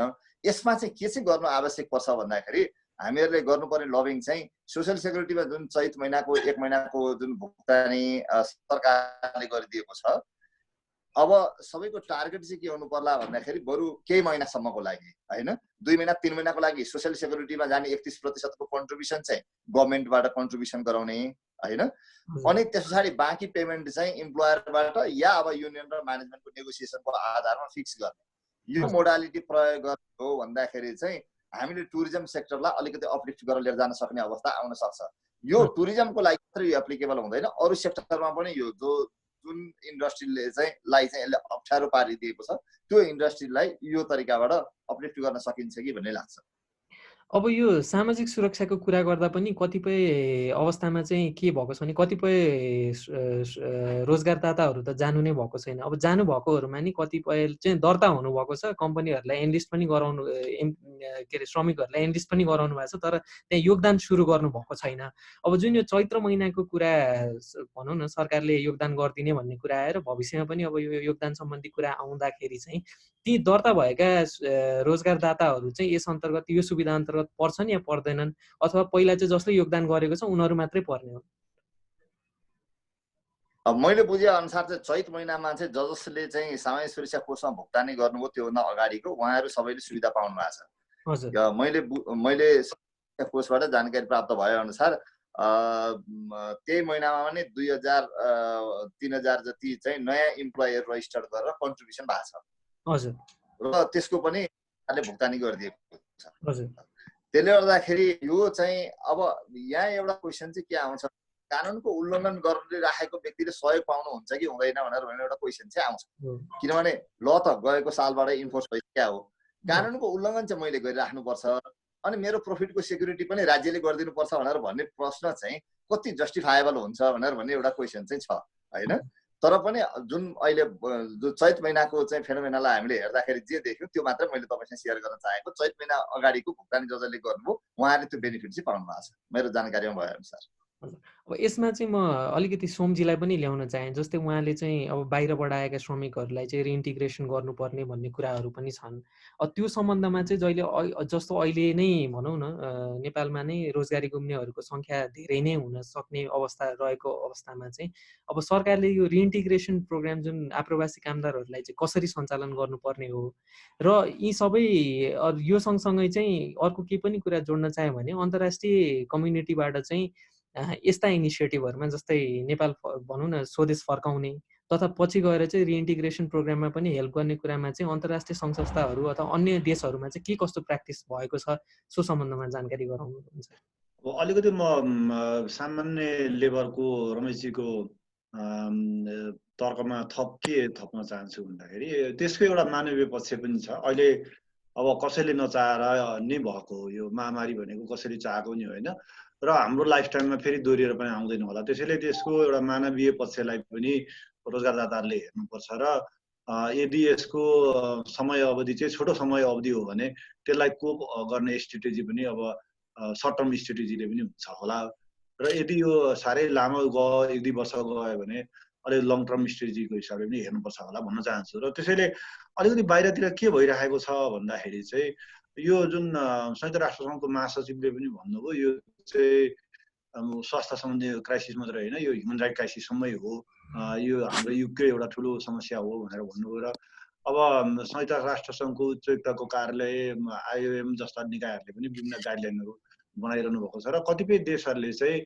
लेबरकै विषयमा चाहिँ र अरू विषयमा पनि पेन्डेमिकमा अलगै ल चाहिन्छ भनेर ल पनि गरेर, जस्तै अहिलेसम्म हेर्दाखेरि सिङ्गापुरले नयाँ ल बनाइसक्यो र मलेसिया पनि लेबर ल चाहिँ रिभ्यू गर्ने चरणमा छ। त्यसैले गर्दाखेरि यो अलिक लामो जान्छ भनेदेखि चाहिँ अलिकति हाम्रा कानुनमा नपुगिरहेका कतिपय कुराहरूलाई प्रष्ट बनाउँदै हामीले लेबर ललाई, अहिले लेबरको मात्रै विषय भएकोले त्यो मात्रै भन्न चाहन्छु, लेबर ललाई पनि हामीले रिभ्यू गरेर हेर्नुपर्छ होला।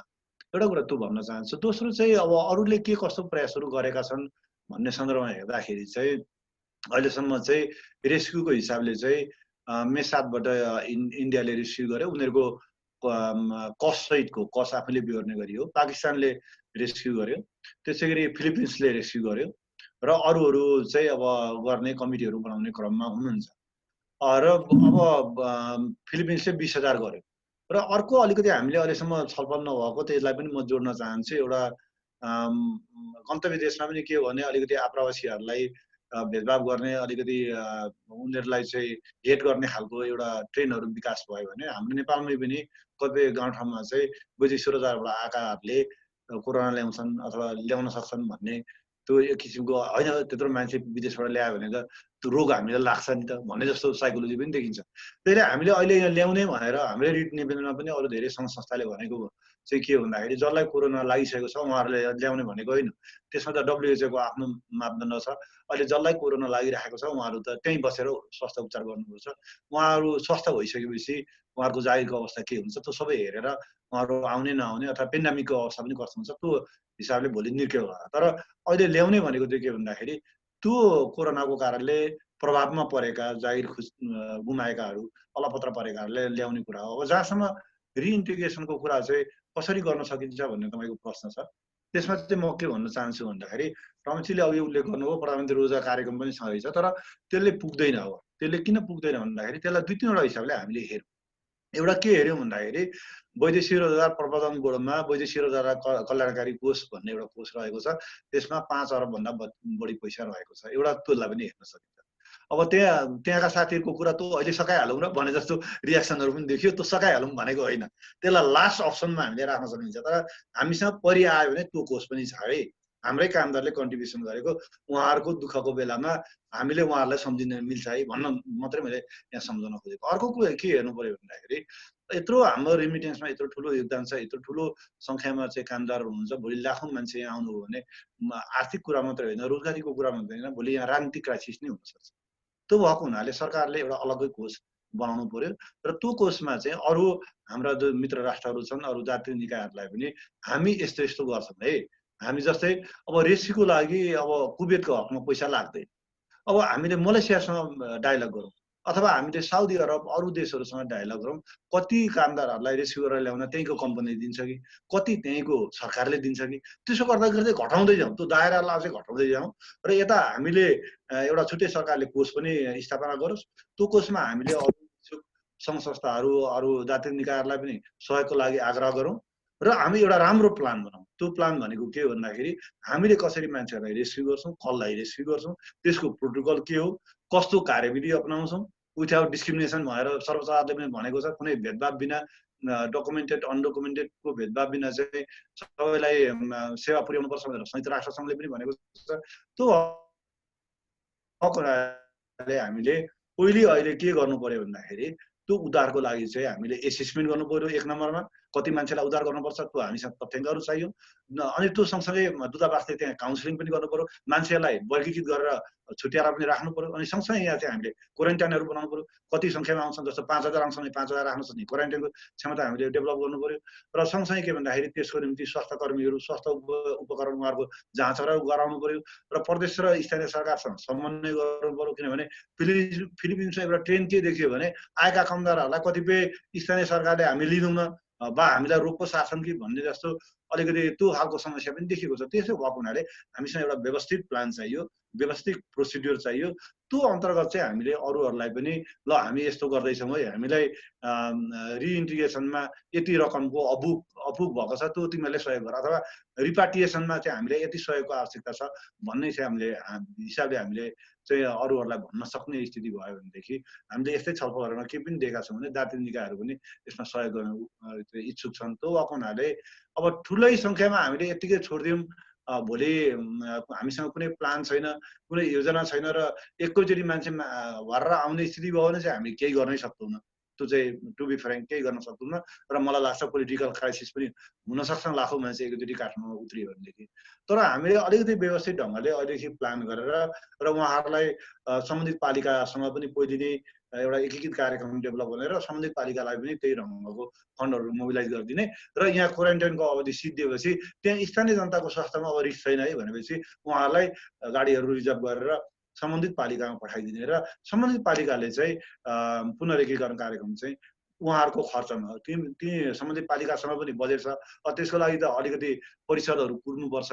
अहिले समय भइसकेको छैन। त्यो भएको हुनाले अहिले सङ्घीय सरकारले अघि मैले भनेका उपायहरू अप्नाएर बजेटरी व्यवस्था गरेर पुनरेकीकरण कार्यक्रममा जोड्नुपर्छ। र सँगसँगै के भने अर्को एउटा अवसर छ भने अहिले कतिपय भारतबाट आउनुभएका कामदारहरू पनि भारत जानुभएको छ। त्यो ग्याप पनि नेपाली कामदारहरूले प्रयोग गर्न सक्छन् र हामीसँग व्यवस्थित योजना भयो भने विशेष गरी काठमाडौँमा कन्स्ट्रक्सनको सेक्टरमा र अरू कतिपय सेक्टरमा चाहिँ के भन्दाखेरि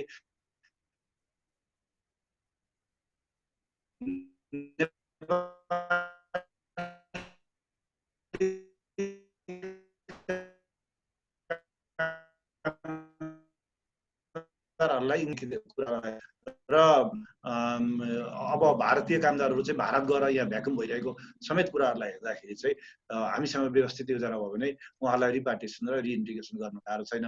तर हामी अब चुप लागेर बस्ने, सरकार गर्दैछौँ भन्ने, केही नगर्ने होइन, लकडाउन खुल्ने कुरा अथवा स्थिति सहज होस् भनेर खुलिरहने भनेदेखि चाहिँ अलिकति अप्ठ्यारो आउन सक्छ होला। जस्तो अस्ति एकचोटि युएमा नै गएर दूतावासमै गएर कामदारले धरना दिनुभयो, त्यस्तो घटनाहरू चाहिँ अलिक बढ्न सक्छ। त्यो भएको हुनाले हामीले अहिलेदेखि प्लान बनाउनु पर्यो। संक्षेपमा म के भन्छु भन्दाखेरि हामीसँग ती कामदारहरूको त्यही व्यवस्थापन, उनीहरूको रेस्क्यु, रिपार्टिएसन र रिइन्टिग्रेसनको लागि प्लान र प्रोसिड्युर चाहियो, प्रोटोकलहरू चाहियो। हजुर, अब यसमा अलिकति मैले के सोध्न चाहेँ भने तपाईँको जानकारीमा चाहिँ के सरकारले के तर्फ गृह कार्य गरिरहेको छ भन्ने तर्फ केही जानकारी छ त हजुरलाई? सरकारले चाहिँ विपद व्यवस्थापन जस्तै नाम गरेको एउटा कमिटी बनाएको छ वैदेशिक रोजगार विभागका महानिर्देशकज्यूको संयोजकत्वमा र उहाँहरूले स्टडी गरिरहनु भएको छ र सम्बन्धित दूतावासहरूले कामदारहरूको लगतहरू सङ्कलन, कतिपय दूतावासहरूले अलिक व्यवस्थित ढङ्गले अनलाइन फर्महरू पनि डेभलप गरेर गर्नुभएको छ भने कतिपय दूतावासहरूले चाहिँ इन्फर्मल ढङ्गले तथ्याङ्कहरू लिने काम गर्नुभएको छ र अलि कामको गति चाहिँ अलि ढिलो छ। र विदेशमा पनि जस्तै उही बसेको बेला पनि जस्तै फिलिपिन्सको उदाहरण दिने भने फिलिपिन्सले चाहिँ के गर्यो भन्दाखेरि $200 सहयोग दियो त्यहाँ भएका कामदारहरू, अप्ठ्यारो परेको कामदारहरूलाई तत्काल इमिडिएट उद्धारको के अरे केही खर्चको लागि भनेर दियो। अब हामीसँग वैदेशिक रोजगार कल्याणकारी कोष छ। अब त्यहाँ अप्ठ्यारोमा परेको मान्छेलाई त्यो कोष प्रयोग गरेर हामीले त्यही पनि म्यानेजमेन्ट गर्न सक्छौँ। अब अहिलेसम्म चाहिँ के भन्दाखेरि अलिकति कति नेपाली सङ्घ संस्थाहरूले त्यहाँ भएको एनआरएनहरूले केही खानेकुराहरू उपलब्ध गराउने अथवा साथीभाइलाई राख्ने कामहरू गरिरहनु भएको छ र कतिपय दूतावासहरूले त्यसमा संयोजन पनि गरिरहेको छ, राम्रै गरिरहेको छ। तर के भन्दाखेरि हाम्रो देश त रिमिटेन्समा निर्भर भएको देश, रिमिटेन्सले चाहिँ हाम्रो सबै दैनिकी नै चलिरहेको छ र अब के अरे आइएमले के प्रक्षेपण गरेको छ भन्दाखेरि रिमिटेन्स चाहिँ 20%ले घट्छ भनेपछि अब दीर्घकालीन रूपमा पनि हामीले सोध्नुपर्ने बेला भएको छ कि हामीले हाम्रो अर्थतन्त्रलाई कसरी बलियो बनाउने। यो जुन वैदेशिक रोजगार अब यो पेन्डेमिक चाहिँ रहिरह्यो भनेदेखि त लामो समयसम्म चाहिँ बुद्धिसेवा चाहिँ बन्द हुनेवाला छ।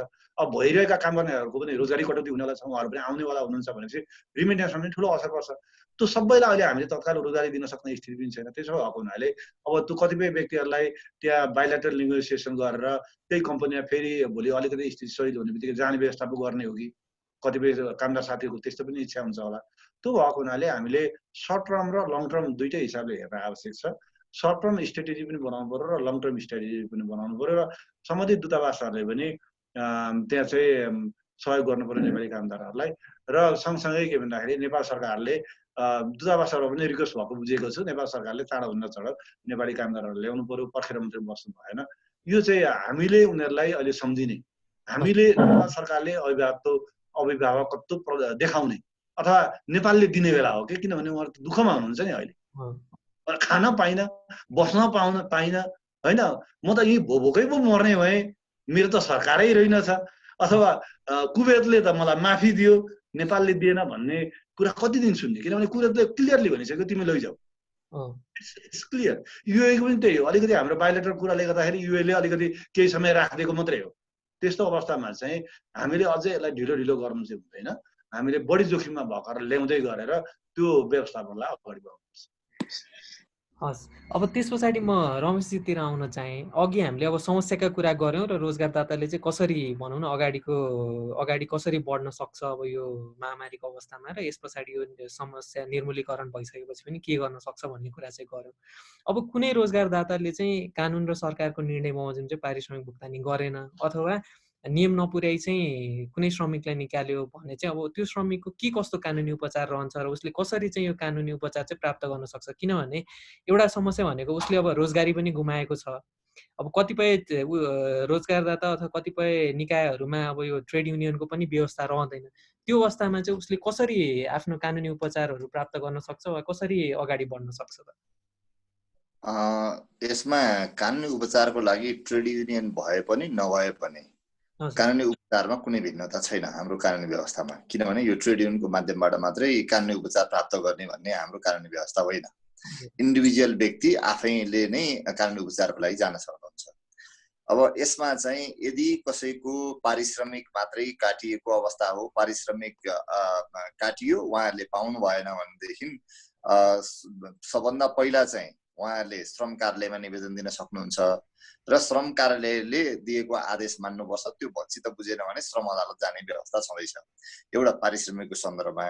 जहाँसम्म कटौती भयो या रोजगारीबाट बेदखली हुने अवस्था उत्पन्न भयो भने त्यस्तो अवस्थामा चाहिँ श्रम अदालतमा सोझै पुनरावेदन गर्न सक्ने हाम्रो कानुनी व्यवस्था छ र त्यसको लागि चाहिँ 35 दिनभित्र श्रम अदालतमा जानुपर्छ भनेर भन्ने व्यवस्थालाई प्रयोग गर्न सकिन्छ। यो व्यवस्था हाम्रो कानुनमा छ। मेरो चाहिँ अनुरोध के हो भन्दाखेरि यो ठाउँमा पुग्नुपर्ने अवस्था नै नआओस् भनेर भन्ने कुरामा चाहिँ ध्यान दिनुपर्छ। किन भन्दाखेरि हामीहरू लामो समयदेखि लेबर डिस्प्युट चाहिँ धेरै भयो भनेर भन्ने ठाउँबाट लेबर डिस्प्युट चाहिँ घट्ने अवस्थामा पुगेका थियौँ र पेन्डेमिकले दुवै पक्षलाई समस्यामा पारेको, इम्प्लोयर इम्प्लोइ दुवैलाई समस्यामा पारेको, सरकारलाई समस्यामा पारेको, सिङ्गो सोसाइटीलाई समस्यामा परेको हुनाले गर्दाखेरि यो समस्यामा चाहिँ मैले चाहिँ समाधान गर्नुपर्छ, अर्को पक्ष चाहिँ समस्यामा जेसुकै होस् भनेर भन्नेतिर होइन, समस्याको सेयरिङ चाहिँ दुवै पक्षबाट हुनु उपयुक्त छ भनेर भन्ने चाहिँ मेरो विशेष अनुरोध रहन्छ। अब जहाँसम्म यो अघि नै सोमजीले भन्नुभयो एउटा प्रसङ्ग मैले यसमा जोड्न चाहँदैछु, यो चाहिँ यो माइग्रेसनसँग सम्बन्धित विषयमा। माइग्रेसनको विषयमा हामीहरूले एउटा कुरो के ख्याल गर्नुपर्छ भन्दाखेरि अहिलेको जतिपय पनि बाहिर रहनुभएका साथीहरू उहाँहरूलाई हाम्रो सरकारले केही पनि गरेन भनेर भन्ने अवस्थामा चाहिँ म चाहिँ छैन। किन भन्दाखेरि मलाई लाग्छ नेपालको प्राइम मिनिस्टरले सबै नेपालको चाहिँ श्रम गन्तव्य मुलुकका प्रधानमन्त्रीहरूसँग कुरा गर्नुभएको हामीले मिडियाबाट सुनेका छौँ। परराष्ट्र मन्त्रीले परराष्ट्र मन्त्रीको लेभलबाट कुराकानी भएको छ र उहाँहरू त्यहाँ बसेको अवस्थामा इलिगल स्ट्याटसमा नजाने र खानै नपाउने अवस्था चाहिँ नहुने र उपचार गर्नबाट वञ्चित नहुने, यो तीनवटा कुराको व्यवस्था चाहिँ सरकारले द्विपक्षीय रूपमा छलफल गरेर द्विपक्षीय रूपमा त्यो देशका सरकार प्रमुख या चाहिँ राष्ट्र प्रमुखहरूसँग कुराकानी गरेर टुङ्गो लगाइएका विषय हुन्। त्यसका बावजुद पनि थुप्रै नेपालीहरू समस्यामा पर्नु भएको अवस्था चाहिँ हो। त्यसको इम्प्लिमेन्टेसनमा काहीँ खामियाहरू छ होइन, काहीँ समस्याहरू उत्पन्न भएको छ। त्यसले गर्दाखेरि जहाँनेरि चाहिँ समस्या उत्पन्न भइसकेको अवस्था छ त्यो चाहिँ रेस्क्युको विषय बन्नुपर्छ हैन। रेस्क्युको विषयमा मैले सरसर्ती हेर्दा के देखिन्छ भन्दाखेरि अहिले जो श्रमिकहरू अहिले समस्यामा पर्नु भएको छ त्यो समस्यामा परेकाहरूको दुईवटा पाटो छ। एउटा पाटो कन्ट्र्याक्ट टर्मिनेट भएको कारणले हो त हाम्रो कानुनले पनि र विशेष गरी गल्फ र मलेसियाको कानुनी व्यवस्थाले पनि के भन्छ भन्दाखेरि उहाँहरू आउने टिकट चाहिँ सम्बन्धित रोजगारदाताले बेहोर्नुपर्छ भन्ने कानुनी बाध्यता छ। त्यसले गर्दाखेरि त्यो व्यवस्था भएको हुनाले गर्दाखेरि हामीहरूले वैदेशिक रोजगारको फन्ड प्रयोग गरिराख्नुपर्छ भनेर भन्ने देखिराखेका छैन। एउटा त्यो ल्याउने प्रक्रिया सुरु गर्नुपर्छ भनेर भन्ने सोमजीले भन्नुभएको कुरामा मैले सहमति गर्छु। दोस्रो कुरो सँगसँगै म एउटा प्रसङ्ग के जोड्छु भने जहाँ सङ्कट हुन्छ समाधानको माध्यम त्यहीँबाट पहिल्याउन थाल्नुपर्छ। जस्तै म तपाईँलाई उदाहरणको लागि भनौँ, राष्ट्र बैङ्कले थुप्रै कर्मचारीहरूको चाहिँ यो VRS गरेका थियो, भोलिन्टियर रिटायरमेन्ट स्किम ल्याएको थियो 49-50 सालतिर। त्यसले नेपालमा विकास बैङ्कहरू खोल्ने क्रम विकास भयो। पछाडि वाणिज्य बैङ्क र नेपाल बैङ्क कृषि विकास बैङ्कले VRS स्किम लागू गर्यो। त्यस पछाडि थुप्रै चाहिँ झन्डै 400-500 जति कर्मचारीहरू त्यहाँबाट कटौतीमा पर्नुभयो। कटौतीमा परिसकेपछि उहाँहरूले चाहिँ के गर्नुभयो त भन्दाखेरि फाइनान्स कम्पनी र सहकारीहरू खोल्न थाल्नुभयो, बचत तथा ऋण सहकारी र एउटा कोअपरेटिभ मुभमेन्ट स्थापना गर्नको लागि देशव्यापी अवेरनेस क्रिएट गर्न त्यसले एउटा चाहिँ अवसर सिर्जना गर्यो। जागिर गयो एउटा समस्या हो, त्यसले अर्को किसिमको चाहिँ अवसर सिर्जना गर्यो, त्यो चाहिँ इकोनोमिक एक्टिभिटी वृद्धि गर्नलाई त्यसले मद्दत पुग्यो। अब हामीले यहाँ हेर्नुपर्ने कुरो के छ भने जुन स्तरमा वैदेशिक रोजगारबाट नेपालमा श्रमिकहरू फर्किँदै हुनुहुन्छ त्यो विदेशबाट नेपाल फर्किँदै मात्रै हुनुहुन्न। नेपालमा अहिले 71 देशका श्रमिकहरू कार्यरत हुनुहुन्छ, उहाँहरू पनि फर्किने तयारीमा हुनुहुन्छ होला हैन। उहाँहरू फर्किनुभयो, भारतबाट नेपालमा झन्डै 5 लाख जति नेपालमा कार्यरत हुनुहुन्छ, उहाँहरू फर्किने तयारीमा हुनुहुन्छ होला। भनिसके पछाडि त्यसले नेपालभित्र रोजगारीका अवसरहरू सिर्जना गर्न सक्ने एउटा अवस्था पनि बनाउन सक्छ। हामीहरूले स्टेटले अब के गर्नु पर्यो त पोलिसीमा भन्दाखेरि सेल्फ इम्प्लोयमेन्ट क्रिएसन कसरी गर्न सकिन्छ त्यसलाई प्रयोग गरेर र त्यसले चाहिँ अलिकति माइक्रो इन्टरप्राइजहरूको डेभलपमेन्टमा त्यसले अलिकति सहयोग पुर्याउन सक्छ कि त। अब त्यो तर्फ ध्यान दिनुपर्छ। मैले अघि नै एउटा एङ्गलबाट भने जो बेरोजगार भइसक्नु भएको छ, जो अर्को कुनै इन्टरप्राइज खोलेर काम गर्न सक्नुहुन्न, उहाँहरूको हकमा प्रधानमन्त्री रोजगार कार्यक्रम एउटा सहयोगी हुन सक्ला। तर अर्को एङ्गल जो चाहिँ अलिकति कमाएर आउनु भएको छ, कतिपय सिप सिकेर पनि आउनु भएको छ भने माइक्रो इन्टरप्राइज डेभलपमेन्टको लागि चाहिँ अब स्थानीय सरकारहरूले र प्रदेश सरकारले र केन्द्रीय सरकारले पनि त्यो अनुसार अबको नीति तथा कार्यक्रम र बजेटमा चाहिँ त्यो कुरोमा केन्द्रित गर्न सकियो भनेदेखि यो पेन्डेमिकलाई चाहिँ हामीले अवसरको रूपमा पनि क्रिएट गर्न सकिन्छ र देशव्यापी नै एउटा चाहिँ इन्टरप्राइज डेभलपमेन्टको अवेरनेस जेनेरेसन पनि गर्न सकिन्छ भन्ने लाग्छ। अब यसमा चाहिँ सम्भवतः पनि अब यसलाई चुनौतीलाई अवसरको रूपमा पनि परिणत गर्ने अवसर चाहिँ हो यो। अब यसमा मैले एउटा भर्खरकै भनौँ न अस्ति नेपाल सरकारले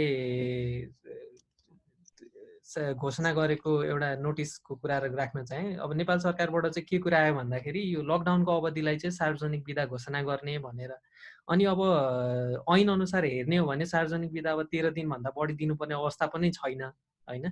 अनि अब सार्वजनिक बिदा घोषणा भए पनि कतिपय भनौँ न रोजगारदाताहरूले चाहिँ अब घरबाटै काम गर्न सक्ने, जस्तै सर्भिस ओरिएन्टेड र आइटीका सङ्घ संस्थाहरूले चाहिँ घरबाटै पनि काम गरिरहेको अवस्था छ भने अब यो श्रमिक जुन बिदा अवधिभर घरबाटै काम गरिरहेका छन्, अब उनीहरूलाई चाहिँ कसरी ट्रिटमेन्ट गर्ने हो? किनभने अब त्यसलाई ओभरटाइम ट्रिटमेन्ट गर्ने हो कि अथवा यसमा चाहिँ अथवा उनीहरूलाई चाहिँ समान पे गर्ने हो भने विभेदको अवस्था सृजना हुन्छ कि हुँदैन? किनभने एउटै कार्यालयमा घरमा बसेर काम गर्ने श्रमिकले पनि तलब पाउने भयो, अर्को चाहिँ कामै नगर्ने श्रमिकले पनि अब यसलाई चाहिँ सार्वजनिक बिदाको रूपमा भएर पारिश्रमिक पाउने हो भने यसमा चाहिँ के छ तपाईँको विचार? यो चाहिँ अलिकति यो ठ्याक्कै यसको सोलुसन चाहिँ हामीले कानुनी रूपमा खोजेर भेटिने अवस्था चाहिँ मैले देख्दिनँ। यो समस्या थुप्रै ठाउँमा आइराखेको छ होइन। मैले हेर्नु पर्दा चाहिँ यसलाई के भन्छु भने यो ओभरटाइमको विषय चाहिँ होइन। जसले काम गर्नु भएको छ उहाँले रातलाई आफ्नो इन्टरप्राइजलाई योगदान गर्नुभयो होइन। हामीले नै काम गरिराखेका छौँ भनेदेखि घरमा बसेर काम गरिराखेका छौँ भने हामीले ओभरटाइमको कुरो भनेर भन्ने प्रसङ्गै आएन यहाँनिर होइन। त्यो नर्मल हो। जहाँसम्म जो चाहिँ कामको लागि आउन पाउनु भएन, उहाँ आउन नचाहेको होइन, आउन नपाउनु भएको अवस्था सिर्जना भएको हो। त्यसले गर्दाखेरि यहाँनिर चाहिँ हामीले इक्वल ट्रिटमेन्ट या चाहिँ डिस्क्रिमिनेसनको क्वेसन उठाउनु चाहिँ त्यति एप्रोप्रिएट हुँदैन कि, किनभने यो नर्मल सिचुएसन होइन, यो एबनर्मल सिचुएसन हो। एबनर्मल सिचुएसन भएको कारणले गर्दाखेरि चाहिँ हो यसले चाहिँ काम गर्नेलाई चाहिँ काम नगर्नको लागि अलिकति इन्करेज गर्छ कि भनेर भन्ने जहाँसम्म कुरा छ। त्यसो हुँदाखेरि चाहिँ मैले यसलाई चाहिँ कसरी चाहिँ यो प्रब्लमलाई सल्भ गर्नु पर्ला भन्ने लाग्छ भनेदेखि जो मान्छेहरू काम गरिराख्नु भएको छ काम नगर्ने व्यक्तिहरूलाई पनि काममा इन्भल्भ गराउनु पर्यो अब, हजुर होइन, रोटेसन बेसिसमा। कसैले कुनै बेलामा एकजनाले काम गरिराख्नु, किनभने यो त फुल फ्लेजमा त चलेन, यसको मिनिङ त्यही देखिन्छ एउटा इन्टरप्राइज भित्र पनि, होइन। जहाँ फुल फ्लेजमा चलेको छैन भनेदेखि उहाँहरूले अब रोटेसन बेसिसमा यसलाई कामको बाँडफाँड चाहिँ एप्रोप्रिएट ढङ्गले गर्न चाहिँ उपयुक्त हुन्छ भनेर भन्ने लाग्छ मलाई। हजुर, अब यही क्रममा चाहिँ म सोमजीलाई पनि ल्याउन चाहन्छु। अब वैदेशिक रोजगारका कुराहरू हामीले उहाँसँग धेरै सोध्यौँ। अब उहाँको चाहिँ यो जुन आन्तरिक रोजगारीको अवस्था छ सो सम्बन्धमा चाहिँ उहाँको के कस्तो टिका टिप्पणी छ त? होइन, मैले अगाडि पनि यसमा अलिकति भने हामीले यसलाई मानवीय हिसाबले पनि एउटा हेर्नुपर्छ। हामीले भन्नाले राज्यले रोजगारदाताहरूले एउटा मानवीय हिसाबले पनि हेर्नु पर्यो र आखिर यो 2-3 महिनाको कुरा हो भने यसलाई सर्ट टर्म स्ट्रेटेजीको हिसाबले हेर्नु पर्यो। सर्ट टर्म स्ट्रेटेजी अब के जे भयो अलिकति कसै उच्च निच भयो भने पनि यो ठुलो महामारी आयो, कोही अलिकति तपाईँको प्रश्न अनुसार कोही बढी बेनिफिटेड भयो भने पनि भयो, ओके, 2-3 महिनाको कुरा हो, ल ठिकै छ भन्ने हिसाबले हेर्नु पर्यो। तर यदि यो लामो जाने हो भने यसले समाजका विभिन्न क्षेत्रहरूमा असर पार्छ र संयुक्त राष्ट्र सङ्घले UDH-R मार्फत गरेका घोषणाहरू त्यहाँ राइट टु हेल्थका कुराहरू छन्, एसेसेबल हेल्थका कुराहरू छन्, SDG का कुराहरू छन्। यी सबै कुराहरूलाई हेर्दाखेरि चाहिँ र जुन अलिकति अनुत्तरित खालका प्रश्नहरू आएका छन् नि अहिले, चाहे आन्तरिक कुरामा होस् चाहे बाहिरको कुरा, के गर्ने त भन्दाखेरि कानुनले प्रश्न बताउन नसक्ने, किन भन्दा पेन्डेमिक त थिएन। त्यो भएको हुनाले यदि यो लङ टर्म हो भने चाहिँ म चाहिँ के सजेस्ट गर्छु भने हामीले लेबर लको रिफर्मतर्फ पनि हेर्नुपर्छ। लङ टर्म हो भने स्वाभाविक रूपमा चाहिँ यो सरकारले फेरि पनि नोटिस निकालेर यसलाई चाहिँ पब्लिक होलिडे नै भनेर भनि नराख्न पनि सक्छ। र अर्को एउटा के पनि हुन्छ भने कैलाशजी त्यो चाहिँ भएकै व्यवस्थाहरूलाई पनि प्रयोग गर्न नसकिने अवस्थामा चाहिँ छैन, अरू अल्टरनेट व्यवस्थाहरू जान सक्छ। र अर्को एउटा यसले अब हामी सबैको जीवनमा मजदुरहरूको कुरा मात्रै होइन, यसले चाहिँ एउटा नयाँ कार्य प्रणाली पनि निकाल्छ। तपाईँहरूले पनि आफ्नो ग्रुपलाई त्यसरी चिनाउनु भएको छ। नयाँ कार्य प्रणाली भनेको के भने अब हामी सबैले नयाँ ढङ्गले सोच्नु पर्यो कि यस्तो महामारी जस्तो अवस्था आयो भने हामी कसरी हाम्रो कामलाई सञ्चालन गर्न सक्छौँ। त्यो भएकोले हरेक अर्गनाइजेसनमा, हरेक उद्योगमा, हरेक ठाउँमा एउटा सर्टेन कामहरू चाहिँ वर्क फ्रम होम भन्ने हिसाबले भोलि डेभलप पनि हुनसक्छ र त्यसले सँगसँगै खालि पेन्डेमिकको बेला मात्रै होइन, पेन्डेमिक पछाडि पनि एउटा नयाँ कार्य प्रणालीलाई चाहिँ यसले जन्म दिनेछ। त्यो अप्सनलाई पनि हामीले हेर्नुपर्छ पेन्डेमिकको पिरियडमा। एउटा सर्ट टर्म हेरौँ, एउटा वर्क फ्रम होम भन्ने कुराहरूमा कति हामी जान सक्छौँ, हाम्रो प्रविधि मैत्री हामी कति बन्न सक्छौँ, हाम्रा उद्योगहरू अथवा हाम्रा इम्प्लोयरहरू, त्यो हिसाबले दोस्रो हेर्नु पर्यो। र यदि लङ टर्म हो भने चाहिँ यसले के गर्छ भने जस्तै मैले अघि उदाहरण दिएँ, फिलिपिन्स के अरे सिङ्गापुर, मलेसियाको जस्तै हामीले लेबर लमा रिफर्मको पनि यसमा गुन्जाइस छ। अब मैले एउटा प्रसङ्ग चाहिँ जोड्न चाहेँ। यो पेन्डेमिकले एउटा कुरो चाहिँ के देखाइरहेको छ भने मैले यो बिचमा अहिले केही हिस्टोरिकल पार्ट पनि हेर्दै थिएँ। जस्तै फर्स्ट वर्ल्ड वारले ILO को स्थापना गरिदियो।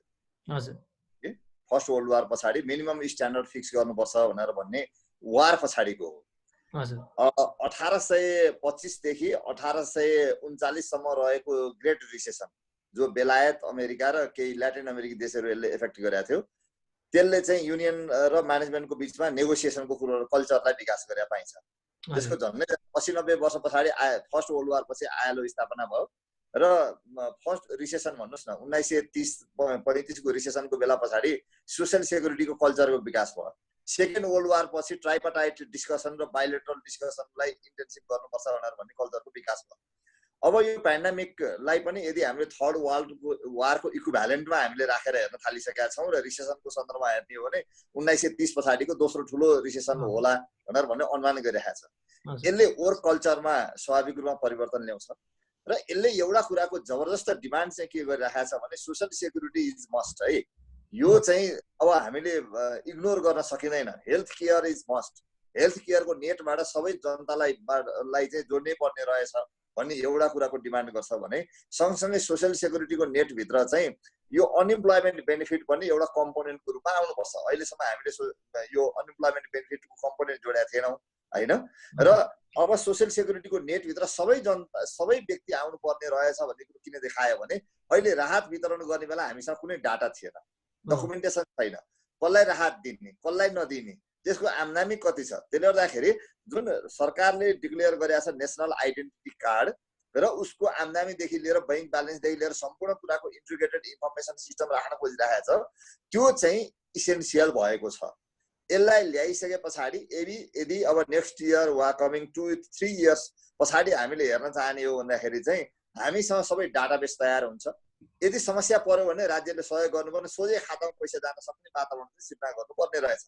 त्यसले गर्दाखेरि सोसियल सेक्युरिटीको नेटभित्र, नेसनल आइडेन्टिटी कार्डको नेटभित्र अब सबै नागरिकहरू जोडिनु आवश्यक छ र त्यसको डिमान्ड चाहिँ यो अहिलेको पेन्डेमिकले जबरजस्त रूपमा चाहिँ सबै पक्षलाई यो चाहिने रहेछ भनेर भन्ने कुरो चाहिँ स्थापित गरिदिएको छ भन्ने लाग्छ। हजुर, पक्कै पनि। अब हामी यो आजको छलफलको लगभग अन्त्यतिर आइसकेका छौँ। अब त्योभन्दा अगाडि चाहिँ हामी 5 मिनट जति चाहिँ अब एउटा सानो क्वेसन आन्सर सेसन जस्तो पनि गर्छौँ। त्यही भएर कसैलाई केही प्रश्नहरू छन् भने चाहिँ यहाँ च्याट बक्समा नि लेख्न सक्नुहुन्छ भने त्यहाँ ह्यान्ड रेजको अप्सन छ, त्यो रेज गरेपछि हामी अनम्युट गरेर तपाईँले सिधै क्वेसन पनि सोध्न सक्नुहुनेछ। त्योभन्दा अगाडि चाहिँ म चाहिँ एउटा अन्तिम प्रश्न राख्न चाहेँ। कतिपय भनौँ न हाम्रै कानुन व्यवसायीहरूबाट पनि श्रम ऐनको व्याख्या गर्दाखेरि चाहिँ हाम्रो क्लाइन्ट अनुसारको व्याख्या गर्ने गरेको पाइन्छ होइन। त्यसमा पनि जस्तै रोजगारीको अन्त्य गर्दा पनि अब कतिले दफा 145 युज गर्ने भन्ने अप्सन आउँला भने अब यही पेन्डेमिकलाई चाहिँ एउटा कारण बनाएर चाहिँ जस्तै 1 वर्षभन्दा बेसी काम गर्ने कामदारलाई 30 दिनको सूचना दिएर, त्योभन्दा कम काम गर्नेलाई 7 दिनको सूचना दिएर भन्ने जुन प्रावधान छ त्यो अन्तर्गत चाहिँ यो अहिलेको कारण देखाएर चाहिँ रोजगारी अन्त्य गर्न सकिन्छ कि सकिँदैन भन्ने एउटा अन्तिम 144 को प्रयोग यसमा हुन सक्दैन। किन भन्दाखेरि त्यसमा प्रष्ट रूपमा त्यो कानुनी व्यवस्थामा के लेखिएको छ भनेदेखि यो खराब आचरणमा कारबाही गरेको अवस्थाभन्दा बाहेक जुनसुकै अवस्थाबाट रोजगारी अन्त्य गर्दा यो बमोजिमको सूचना दिनुपर्छ भन्छ। त्यही भएर कति गर्दाखेरि पनि त्यो व्यवस्था एप्लिकेबल हुन्छ। यदि कोही मान्छे रिटायर हुँदैछ, 58 वर्ष पुगेर रिटायर हुँदैछ भने पनि उसलाई 1 महिना अगाडि तिमी फलानु मितिबाट रिटायर हुँदैछौ भनेर जानकारी दिनुपर्छ। यो सिस्टम किन आयो त भन्दाखेरि यो चाहिँ उसको त्यो दिन रिटायर हुँदैछ भने थाहा हुँदा हुँदै पनि नोटिस चाहिँ अनिवार्य हो है। यो सरकारी कर्मचारीहरूलाई पनि त दिइन्छ नि, फलानु मितिबाट तपाईँ 1 महिना पछाडिबाट तपाईँ रिटायर हुँदै हुनुहुन्छ भनेर। किन दिएको हो? किन दिएको हो भन्दाखेरि त्यो चाहिँ कन्फ्युजन नहोस् है। यो चाहिँ उसले त्यो नोटिस चाहिँ अनिवार्य पाउनुपर्छ भन्ने सिद्धान्तको आधारमा नेपालमा यो व्यवस्था छ। तपाईँले बेलायतमा हेर्नुहुन्छ भने त्यसरी नोटिस दिने पिरियड चाहिँ 6 महिनासम्म राखिएको छ, जर्मनीमा 9 महिनासम्म राखिएको छ। यो देश अनुसार फरक पर्छ। यदि कन्ट्रीमा चाहिँ यदि इम्प्लोइ यो के अरे जब चाहिँ धेरै छ र सप्लाई चाहिँ थोरै छ, इम्प्लोइको संख्या चाहिँ थोरै छ, जब चाहिँ धेरै छ भनेदेखि त्यस्तो अवस्थामा धेरै लामो सूचना दिनुपर्छ।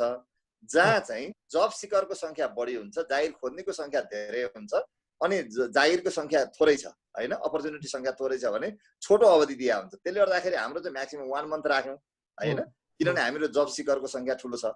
त्यसले गर्दाखेरि यो नोटिफिकेसन दिनासाथ जागिर अन्त्य हुन सक्छ भनेर भन्ने कुराको आर्गुमेन्ट चाहिँ अहिलेको सन्दर्भमा एप्लिकेबल छैन। यदि त्यो कुरो लाग्ने हो भने त दफा 145 को त के अर्थ भयो र? अरू कुनै दफाको त के अर्थ भयो र? एउटा दफाले अरू दफाहरूलाई सस्पेन्ड गर्छ भन्ने होइन, तिनीहरूको बिचमा को रिलेसन छ भनेर भन्ने मान्नुपर्ने हुन्छ। हजुर हुन्छ। यसै क्रममा चाहिँ हाम्रो सहभागी राजु साकेजी हुनुहुन्छ, उहाँले क्वेसन सोध्न खोज्नु भएको छ। उहाँलाई चाहिँ म अनम्युट गरिदिन्छु, उहाँले क्वेसन राख्न सक्नुहुन्छ। हजुर धन्यवाद। मेरो प्रश्न चाहिँ सोमजीलाई छ। सबभन्दा सुरुमा यो चाहिँ के छ भन्दाखेरि वैदेशिक रोजगारमा रहेका धेरैजना नेपालीहरूलाई चाहिँ त्यहाँ रहेका हाम्रो सङ्घ संस्था वा रोजगार दिने कम्पनीहरूले चाहिँ एउटा चाहिँ के गरेको छ भन्दाखेरि अहिलेको स्थितिमा तुरन्तै उहाँलाई बेतलबी बिदा वा कुनै कुनै कम्पनीले चाहिँ तपाईँको आधा तलब दिएर चाहिँ राखेको अवस्था छ। यो अवस्थामा अघि नै हामीले कुरा गरिरहँदाखेरि यो यस्तो पेन्डेमिक सिचुएसनमा तपाईँको रोजगारदाताले जति उसले चाहिँ उसले अहिले खाइपाइआएको जुन तलब सुविधा छ त्यो दिनुपर्छ भन्ने कुरामा यसमा चाहिँ हामीले यदि त्यो रोजगारदाताले त्यसरी दिएनन् भने त्यहाँ रहेका वैदेशिक रोजगारमा रहेका नेपालीहरूले चाहिँ के कस्तो चाहिँ अब कानुनीदेखि लिएर के कस्ता चाहिँ कुराहरू चाहिँ चलाउने हो, एउटा त्यो प्रश्न भयो। र मेरो एउटा अर्को प्रश्न चाहिँ रमेश सरलाई छ। एउटा चाहिँ यहाँ यो हामीले अघिदेखि कुरा गरेका छौँ, के छ भन्दाखेरि यो चाहिँ अहिलेको पेन्डेमिक सिचुएसनमा सबै उद्योगहरू धराशायी भएको अवस्था पनि होइन, किनभने अहिले पनि हामीले हेर्ने हो भने खाद्य उद्योगहरू, त्यसै गरी यो फार्मास्युटिकल उद्योगहरू, यो हाम्रो दूरसञ्चारमा काम गर्ने यो उद्योगहरू अहिले पनि फसाइरहेको अवस्था छ। र ती उद्योगहरूमा काम गरिरहेका मजदुरहरूले एक स्थितिमा आफूहरूले यो काम गरिरहेको स्थितिमा यो नेपाल सरकारले चाहिँ अहिलेको सिचुएसनमा अलिकति गाह्रो साह्रो परेको अवस्थामा उहाँहरूलाई अलिकति हेर्नु पर्यो भने चाहिँ अहिलेको जुन अति नै मारमा परेका रोजगारी अलिकति श्रमिकहरूलाई चाहिँ कसरी हेर्न सकिन्छ र अरू तर्फबाट जुन काम गरिरहेको छ पेन्डेमिकमा पनि उहाँहरूलाई चाहिँ के चाहिँ गर्नुपर्छ भन्ने प्रश्न। हस्, धन्यवाद राजुजी। म सोमजीलाई नै पहिला आन्सर गर्नु। राजुजी प्रश्नको लागि धन्यवाद। यसमा प्रश्न छ राजुजी, संयुक्त राष्ट्र सङ्घको उच्चायुक्तको कार्यालय आइएलओ लगायतका विभिन्न अन्तर्राष्ट्रिय निकायहरूले र सम्बन्धित गन्तव्य मुलुकले नै क्लियरली के भनेका छन् भने दुईटा कुरामा एकदम क्लियर उहाँहरूको कुरा छ। तीनटा भनौँ अझ। एउटा, उहाँहरूले इमिग्रेसन पोलिसीमा त्यति अब धेरै कडाइ गर्नुभएको छैन है। दोस्रो कुरा, हामी WHO को मापदण्ड बमोजिम स्वास्थ्यमा भेदभाव गर्दैनौँ भन्नुभएको छ। तेस्रो कुरा, अहिले जागिर निकाल्दैनौँ अथवा उनीहरूको तलब कटौती गर्दैनौँ भन्नुभएको छ। सम्बन्धित गन्तव्य देशले नै भनेको छ। तर अब भनाइ र गराइमा त फरक हुन्छ। पहुँचको कुरा, अब हामी त झन् कानुन क्षेत्रका मान्छे, पहुँचको कुरा त झन् ठुलो ग्याप हुन्छ। अघि रमेशजीले भन्दै हुनुहुन्थ्यो, म पनि त्यसमा सहमत छु। हाम्रो दक्षिण एसियामा हेर्ने भने हाम्रो प्रधानमन्त्रीज्यूले नै फोन गर्नुभयो, परराष्ट्र मन्त्रीज्यूले फोन गर्नु, दक्षिण एसियामै राम्रो त्यो लेभलको इनिसिएसन अलिकति उपल्लो तहमा भयो। तर व्यवहारमा के भइरहेछ, दिनादिनमा के भइरहेछ भन्ने कुरा चाहिँ ठुलो कुरा हो। त्यो हिसाबले हेर्दाखेरि सम्बन्धित गन्तव्य देशहरूले नै त्यसलाई इलिगल भनिरहेको हुनाले अहिले हामीले इमिडिएटली चाहिँ त्यो कुरालाई रोक्ने प्रयत्न गर्नुपर्छ। बायोलेटरल हिसाबले अथवा अरू विभिन्न अन्तर्राष्ट्रिय सङ्घ संस्थाहरूले यसमा बोलेर त्यसरी जागिरबाट ननिकालुन्, जागिरबाट अथवा उनीहरूको तलब कटौती नहोस् अथवा फोर्सफुल्ली बिदामा बस्नु नपरोस्, त्यो कुरा नै प्रयत्न गर्नुपर्छ। अब त्यो कुरा गर्दा गर्दै पनि यदि त्यस्तो सिचुएसन आयो भनेदेखि चाहिँ हामी लिटिगेसनमा जानुपर्छ, किनभने त्यहाँ सम्बन्धित देशले नै हामी यो कुरा यतिको स्ट्यान्डर्ड चाहिँ कायम गर्छौँ भनेको छ। र अर्को एउटा कुरा चाहिँ मैले अवसरमा पनि जोड्न चाहन्छु। यसले चाहिँ माइग्रेसनको हिसाबमा हेर्दाखेरि र आप्रवासी कामदारको हिसाबमा हेर्दाखेरि चाहिँ गन्तव्य राष्ट्रहरूलाई पनि रोजगारदाताहरूलाई पनि सबैलाई एउटा कुरा चाहिँ झलक्क के बनाइदिएको छ भने, विशेष गरी सिङ्गापुरको केसमा के भयो भने सिङ्गापुरमा चाहिँ एउटा ठुलो सङ्ख्यामा आवासमा चाहिँ जहाँ आप्रवासी कामदारहरू बस्थे, सरकारले पहिले खेलाची गरेर र ठुलो रूपमा त्यहाँ चाहिँ कोरोना भाइरस सङ्क्रमित भयो। त्यो भएपछि अन्तर्राष्ट्रिय मिडियाहरूले पनि त्यहाँ फोटोहरू खिचे, रिपोर्टहरू निकाले र त्यहाँको लिभिङ कन्डिसन माइग्रेन्टहरूको कस्तो छ भन्ने कुरा आयो कि। अब यता हामी कुरा गर्दैछौँ सोसियल डिस्टेन्सिङको, अब 15-20 जनालाई भेडा बाख्रा जस्तो कोचेर राखेको छ भन्दाखेरि त अब पहिले चाहिँ त्यो के थियो भन्दाखेरि अर्काको देशको गरिब देशबाट आएको कामदारको उसको एउटा निजी समस्या जस्तो थियो भने अहिले त त्यसले सिङ्गापुर नै हलाइदियो नि, सिङ्गापुरलाई नै विश्वभरि एउटा बदनाम गराइदियो। त्यो भएको कारणले गर्दाखेरि अब गन्तव्य देशहरूले अथवा रोजगार कामदार लिने देशहरूले भनौँ न, हामी गन्तव्य देश भनेर भन्छौँ, उनीहरूले पनि वर्करको लिभिङ कन्डिसन कस्तो हुने एउटा त्यसमा चाहिँ विचार गर्नुपर्ने स्थितिहरू यसले जबरजस्त रूपमा ल्याउनेछ। र सँगसँगै के भन्दाखेरि अब इम्प्लोयर र इम्प्लोइको रिलेसनसिपमा पनि एउटा नयाँ आयामहरू किन विकास हुन्छ भने अत्यावश्यक सेवा त सबै चाहिने रहेछ नि। जस्तो नर्सहरू भयो, अब ड्राइभरहरू भयो, अथवा होइन घरेलु कामदारकै कुराहरू भयो, अत्यावश्यक सेवा त कहिले पनि बन्द नहुने रहेछ भन्दाखेरि हाम्रो अलिकति परम्परागत हिसाबले संसारभरि नेग्लेक्टेड ठानिएका जुन पेसाहरू थिए, व्यवसायहरू थिए, त्यो चाहिँ यस्तो पेन्डेमिकको बेला पनि चाहिने रहेछ भन्ने पनि एउटा रियलाइजेसन चाहिँ अहिले सरकारलाई भएको छ। त्यसलाई हामीले अवसरको रूपमा प्रयोग गर्न सक्छौँ। तर के भन्दाखेरि हामीले अब त्यत्तिकै हामी कहाँ अवसर आउने छैन, हामीले त्यो अवसरलाई ग्र्याब गर्न सक्नु पर्यो। त्यसैले मलाई लाग्छ राजुजीको प्रश्नलाई मैले एड्रेस गरेँ होला, किनभने अब त्यस्तो अवस्थामा नेपाल आउनु हो भने नेपालको तर्फबाट उहाँलाई लिटिगेसनबाट क्षतिपूर्ति दिन सक्ने कानुनी व्यवस्था छैन। उहाँहरू चाहिँ कामबाट निकालिएको भनेअनुसारको टर्म्स एन्ड कन्डिसन नभएको भए मात्रै हामीले उहाँलाई कानुनी उपचार यहाँ दिलाउन सक्छौँ हाम्रो ऐन अनुसार। तर पेन्डेमिकको कारण हो भने त्यो अहिलेसम्म क्वेसनेबल छ। त्यो भएको हुनाले अहिले त्यसरी निकाल्नै नदिने र निकालिहाल्यो भने त्यही नै हामीले कानुनी उपचार खोज्न सक्छौँ। अच्छा, अब जहाँसम्म राजुले सोध्नु भएको प्रश्न मसँग सम्बन्धित होला अर्को हैन, यो पेन्डेमिकबाट चाहिँ सबै घाटामा मात्रै छैनन्, केही सेक्टर चाहिँ यसबाट बेनिफिटेड छ। बेनिफिट प्राप्त भएको क्षेत्रलाई चाहिँ स्टेटबाट सहयोग हुनुपर्छ कि पर्दैन भने स्वाभाविक रूपमा छैन, त्यहाँबाट त झन् राज्यले कर लिनुपर्छ भनेर भन्ने कुरोमा ध्यान दिनुपर्छ। अब त्यही भएको हुनाले हामीले चाहिँ यसमा चाहिँ एउटा पार्ट छुट्याएर हेर्नु पर्ला भनेर भन्ने लाग्छ। यो चाहिँ जुन सेक्टरमा वास्तवमा धराशायी हो त्यो सेक्टर आइडेन्टिफाई हुनु पर्यो। जुन इन्डस्ट्रीहरू समस्यामा परेका छन् त्यसमा चाहिँ अब सोसियल सेक्युरिटीको कन्ट्रिब्युसन राज्यले हाल्दाखेरि पनि चैत महिनाको जुन ऱ्यान्डमली हालेको छ त्यो प्रयोग गर्नुहुन्न। अब वैशाख पछाडि यसको सहयोग गर्दाखेरि चाहिँ सेक्टर आइडेन्टिफाइड गर्नु पर्यो र जसले अब यसमा दुईटा पार्टलाई हेर्नुपर्छ। कानुनको कार्यान्वयन जसले गरेका छ उनीहरू यसबाट बेनिफिट पाउनुपर्छ, जसले कानुनको कार्यान्वयन गर्दैन तिनीहरू बेनिफिट पाउनु हुँदैन भनेर भन्ने कुरोलाई पनि स्थापित गरेर लिएर जानुपर्छ। किनभने हामीले यही बेलामा हो कानुन कार्यान्वयनको प्रक्रियालाई पनि अगाडि बढाउने। कसैले मिनिमम वेजै पेमेन्ट गर्दैन भनेदेखि उसलाई त बाध्य गर्ने हो, त्यो त तिमीले नै पेमेन्ट गर भनेर भन्ने हिसाबले। जसले सोसियल सेक्युरिटीमा जान्न भनेर बसिराख्नु उहाँहरू जानुपर्छ, गए पछाडि मात्रै बेनिफिट पाउन सक्छ भनेर भन्ने वातावरण चाहिँ क्रिएट गर्नुपर्छ भनेर भन्ने लाग्छ। मलाई लाग्छ राजुले भन्नुभएको कुरो चाहिँ के चाहिँ एप्रोप्रिएट हो भनेदेखि हामीले ऱ्यान्डमली गर्ने होइन, जो वास्तवमा टार्गेट गरेर जो समस्यामा परेको छ त्यसलाई चाहिँ स्टेटले सहयोग गर्ने स्ट्राटेजी लिनुपर्छ भन्ने लाग्छ मलाई। हजुर, अब एउटा अन्तिम प्रश्न लिँदैछौँ हामी। संविदा पाठकज्यूले सोध्छु भन्नुभएको छ, उहाँलाई म अनम्युट गर्दैछु अनि त्यस पछाडि चाहिँ हामी लाग्छौँ। संविदाजी नमस्ते सर, मैले चाहिँ यो क्वेसन चाहिँ रमेश सरलाई राख्न चाहेँ होइन।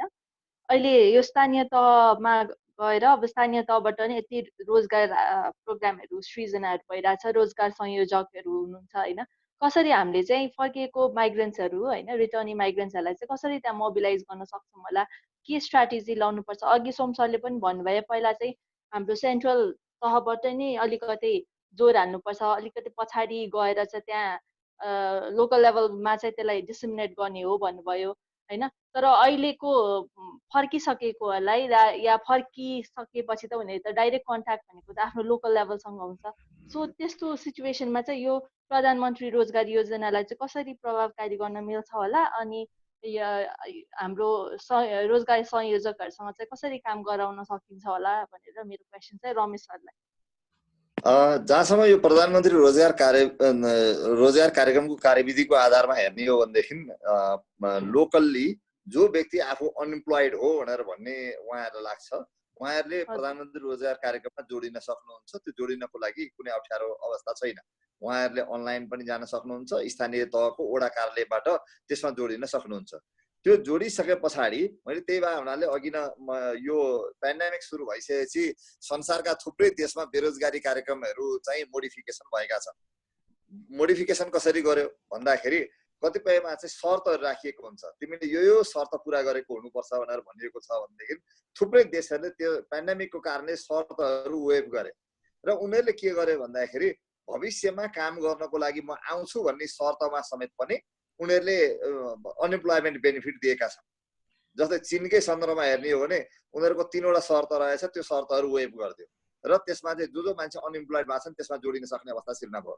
युएसएमा नै हेर्ने हो भनेदेखि युएसए को लागि चाहिँ झन्डै 7 दिनको क्वालिफाइङ पिरियड भनेर भन्छ, रोजगारी सकिएको त्यो क्वालिफाइङ पिरियड हटाइएको छ र उनीहरू चाहिँ त्यो नेक्स्ट डे नै फर्म भर्न जान सक्ने अवस्था सिर्जना गरियो र त्यहाँ चाहिँ $1200 चाहिँ त्यो जसले फर्म भरेका छन् जो अनइम्प्लोइमेन्ट बेनिफिटको लागि जानुभएको छ उहाँहरूको खातामा 1200 र उहाँहरूको डिपेन्डेन्ट्स चाइल्ड छन् 18 वर्ष मुनिका भने $500 हालिदिने व्यवस्था मिलाइएको थियो। त्यस्तै गरेर युरोप लगायतका देशहरूमा पनि अनइम्प्लोइमेन्ट बेनिफिटको लागि जुन क्वालिफाइङ अवस्थाहरू राखिएको थियो त्यो व्यवस्थाहरू वेभ गरिएको छ। हाम्रोमा पनि अहिले शर्त छ। शर्त के छ भने तपाईले यहाँ फर्म भर्नुको मतलब काममा चाहिँ अनिवार्य जोडिनुपर्छ भनिएको, काम गर्नु भने पैसा पाइन्छ भनेर भनिएको। तर यो सुरुवाती दिनमा नै हामीले एउटा आर्गुमेन्ट गरेका थियौँ, सुरुमा त यो हामीले काममा लगाउने भनेर भनेका थिएनौँ।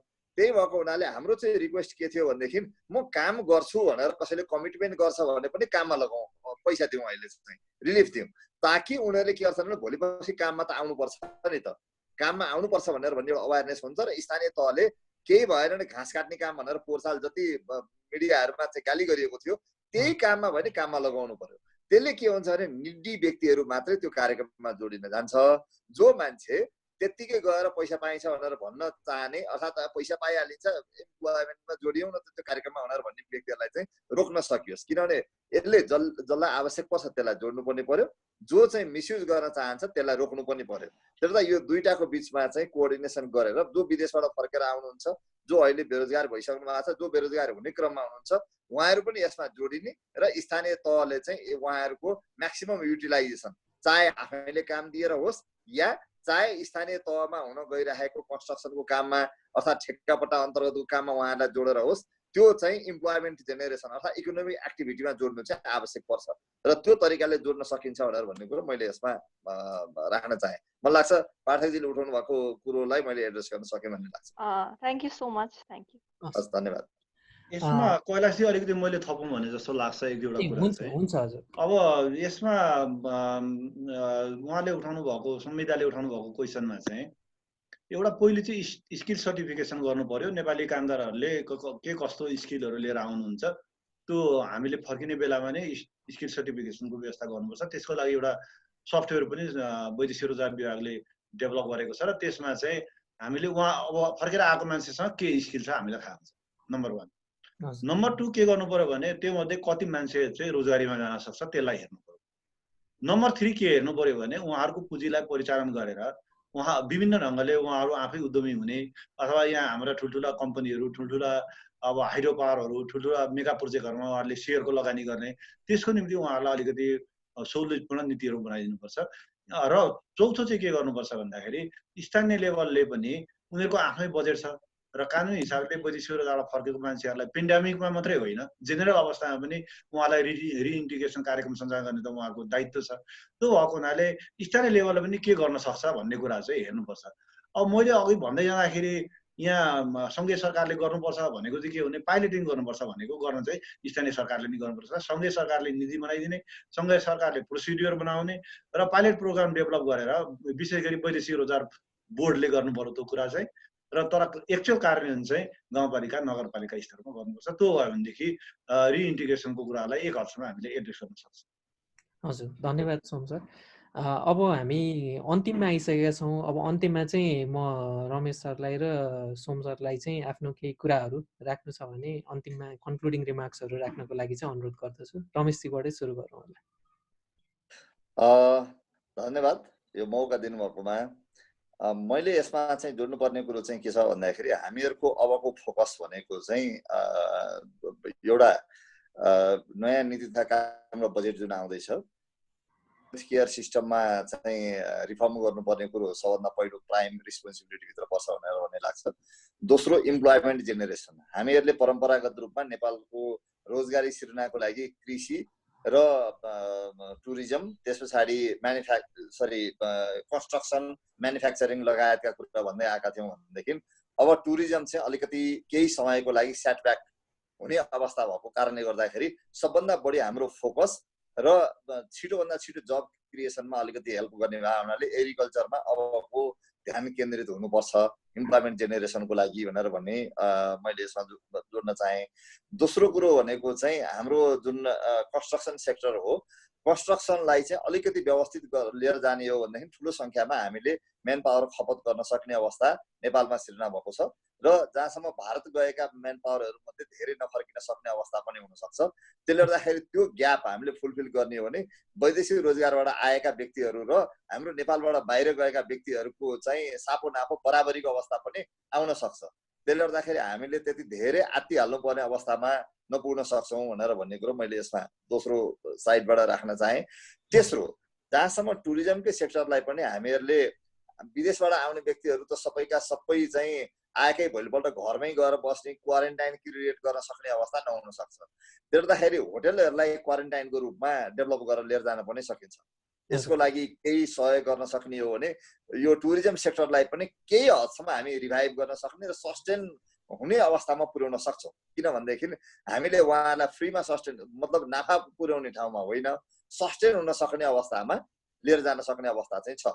किनभने अघि नै हामीले भन्यौँ 1 लाख 1.5 लाख मान्छे आउने हो भने उहाँहरूको लागि क्वारेन्टाइन हामीले क्रिएट गर्न खर्च गर्नुभन्दा त्यति खर्चमा चाहिँ होटलहरूमा भइरहेकै कोठाहरूलाई प्रयोग गर्ने स्थिति भयो भनेदेखि पनि अलिकति भए पनि हाम्रो यो टुरिज्म सेक्टरलाई अलिकति रिभाइभ गर्न सक्ने अवस्था हुन्छ।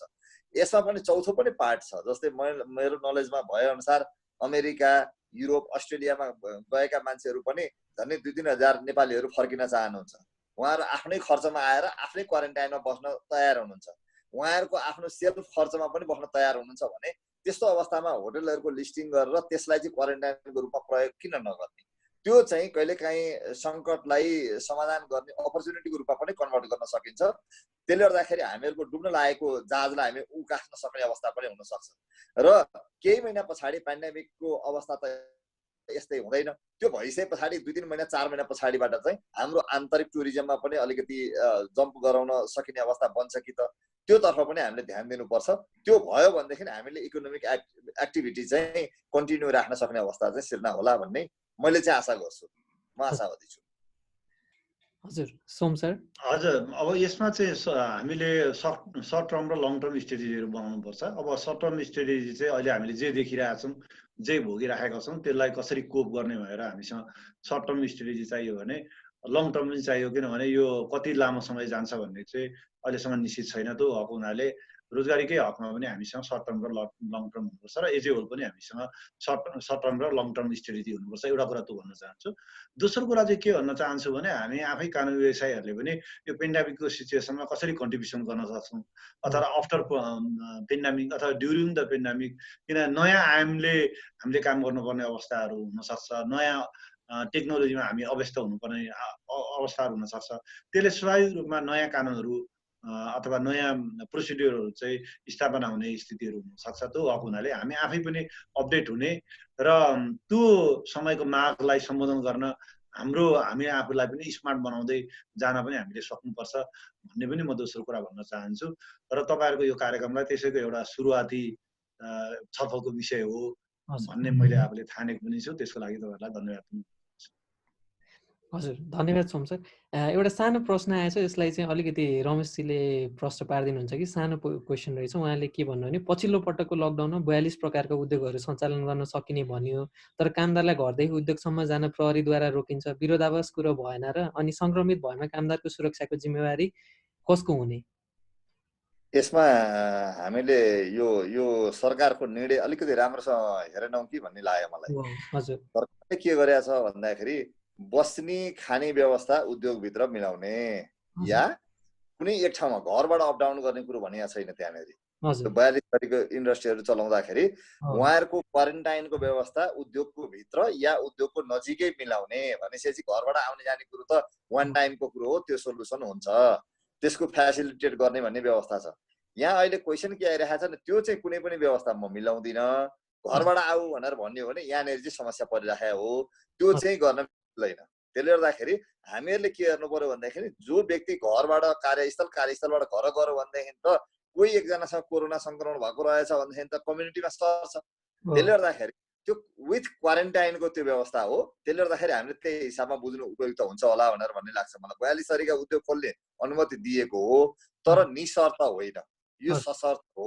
हामीले त्यो शर्तहरू राम्रोसँग हेर्ने हो भन्दाखेरि यहाँ समस्या नपर्ला भन्ने लाग्छ मलाई। हजुर धन्यवाद रमेश सर। अब आज हामी आजको कार्यक्रममा धेरै नै महत्त्वपूर्ण विषयमा कुराहरू गरियो।